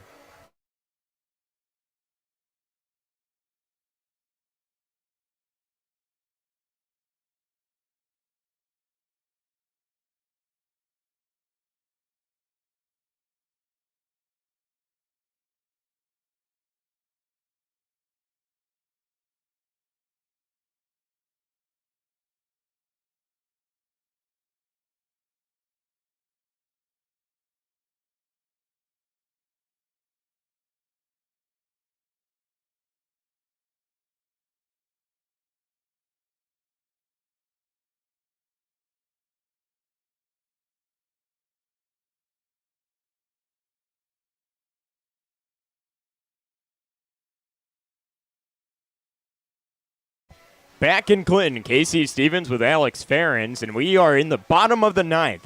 3 runs separate these teams, an 8-5 lead for the visiting Cornbelters, who've struggled on the road all season long, entering today on a 4-game losing streak, looking to get themselves potentially in the playoffs if they get a win here tonight to move up in the standings. My goodness, Casey, this doesn't feel like a 3-run game at all. The tensions are high. A very warm night at Nelson Court Field. Belters have a 3-run lead. Need to settle in. Lots of jawing back and forth. The fans getting into it. A loud night. Belters need to settle in and slay the LumberKings. Nick Kruger still on the mound for the Cornbelters. 3 strikeouts in a row. I mean, man, he came in and he whipped it well. Got the bottom of the lineup to go out, and now he faces the top. Jalen Ziegler. Infield hit back in the second. Lined out in the fourth, and 2 Ks on the day. His 5th at-bat. The righty walks in slowly, and now will put his feet on the chalk. Flip side for the LumberKings. What's the best way to eat an elephant, Casey? Bit by bit. Get on base and pass the baton. Down 3 runs. It can get started here. Kruger nods to McCrossan. Kicks and deals. First pitch in the zone for strike 1. LumberKings jack the field lights up a few notches, really coming into effect here. They weren't worried if the Belters could see at the plate, but now they want the lights on. The 0-1. In the zone for strike 2. Chance for Kruger to get his 4th strikeout in a row if he gets another strike here. Kruger nods his head. Confirms with McCrossan. Brings the glove up to his belt. Kicks and fires. Swing and miss. Strike 3. His 4th strikeout in a row. And it comes in the bottom of the ninth. Nick Kruger seems unstoppable. 4 straight Ks. Still work to do. Noah Thine, the 2-hitter, one of the best hitters in this LumberKings order. Thine, only 25 ABs entering today, added 4 more. This being his 5th of the day. He singled back in the first, a sac bunt, and the second struck out in the fourth, and flew out his last time up. Kruger sets, kicks, and fires, and it's in the zone for strike 1. Complete control right now. We're witnessing something spectacular. McCrossan gets in the face of Thine. Now the home plate umpire breaks it up. A warning to each dugout. Wow. I mean, very hostile environment. Kruger nods his head to McCrossan. Steps in and puts it in the zone for strike 2. Nick Kruger having himself a day. 4 strikeouts in a row. A chance to get 5. Kruger nods his head to McCrossan. He's feeling it right now. The 0-2 popped up. And there goes the immaculate inning, Alex. 5 straight strikes in a row for Kruger. And it's spoiled on the 3rd pitch that Thine sees. An 0-2 count. Kruger seeking his 5th strikeout in a row. Sets and fires. The off speed a little outside for ball 1. Wow, that one looked good out of the hand. Tails away from him, arm side. Still in control of the count. 1 ball, 2 strike, 1 away in the bottom of the ninth. An 8-5 lead for the visiting Cornbelters. Nick Kruger on the bump. The 1-2, a little below, but the appeal to the infield umpire says that Thine did not go around. Run the count even. 2 balls, 2 strikes, 1 out. Bottom of the 9th. LumberKings 2 outs left to play with. Kruger for the Cornbelters, kicks and deals. That pitch runs a little inside for ball 3. A sharp breaking ball. Thought about going around was Thine, able to hold back at the last moment. Now the count runs full. Does it get bigger than this? Keep in mind, Casey, the Belters lead by 3. Every pitch feels like it's hanging in the balance, a tie game. The Belters, a 3-run advantage. A full count. Kruger steps, kicks, and fires in the zone for strike 3. 5 Ks in a row for Nick Kruger. And now they're getting into it. McCrossin jawing with Thine. Veracruz gets into it. Billy Du Bois steps in. Bench is clear here at Nelson Corp yet getting into it. Everybody's out of the dugout. My goodness, madness in Clinton. Dylan Cody giving the Michael Jordan shrug. Field umpire A.J. Johnson making sure everyone back on the field. Billy Du Bois acting as the mediator. Pushes the players back on the field. Nolan McCrossin walked past Noah Thine after he struck out, admittedly on a pitch well inside, Casey. One of a litany of terrible calls by our home plate umpire, Tim Seward. He gets thrown out, stands in McCrossin's face to jaw with him, and then chaos. Chaos erupts in Clinton. Benches clear, Alex. We have a replay here, and you can just see everyone jarring back and forth. 1 out left to play with for Clinton. They were down 3 runs, but they have their all-star up to bat, Gavin Aubrey. A meeting of the minds between the umpires. We'll see what the aftermath of this occasion is. Exciting stuff in Clinton. Very exciting. I mean, we talked about the heat rising starting this game, and now it cooled off, but it feels like hotheads out there tonight. The fans getting into it. 2 away in the bottom of the 9th. 5 strikeouts in a row for Nick Kruger. Charlie Veracruz nodding his head. The third baseman. Excuse me, Eli Keezier. They'll call both coaches, Billy Du Bois and Trevor Burkhart, to the mound. See what the outcome of that altercation is. How often do you see? You don't see it that often, realistically, at both benches clearing, other than a lot of rivalries between teams. And Alex, overall, this could be one brewing. This is only the 4th matchup that these 2 teams have had. Cornbelters lead the series 2-1. If they win here tonight, one of the few wins on the road to add to their total. Big loser of this, Nick Kruger, has dealt 5 straight strikeouts. Now a huge wait before he can get back on the bump.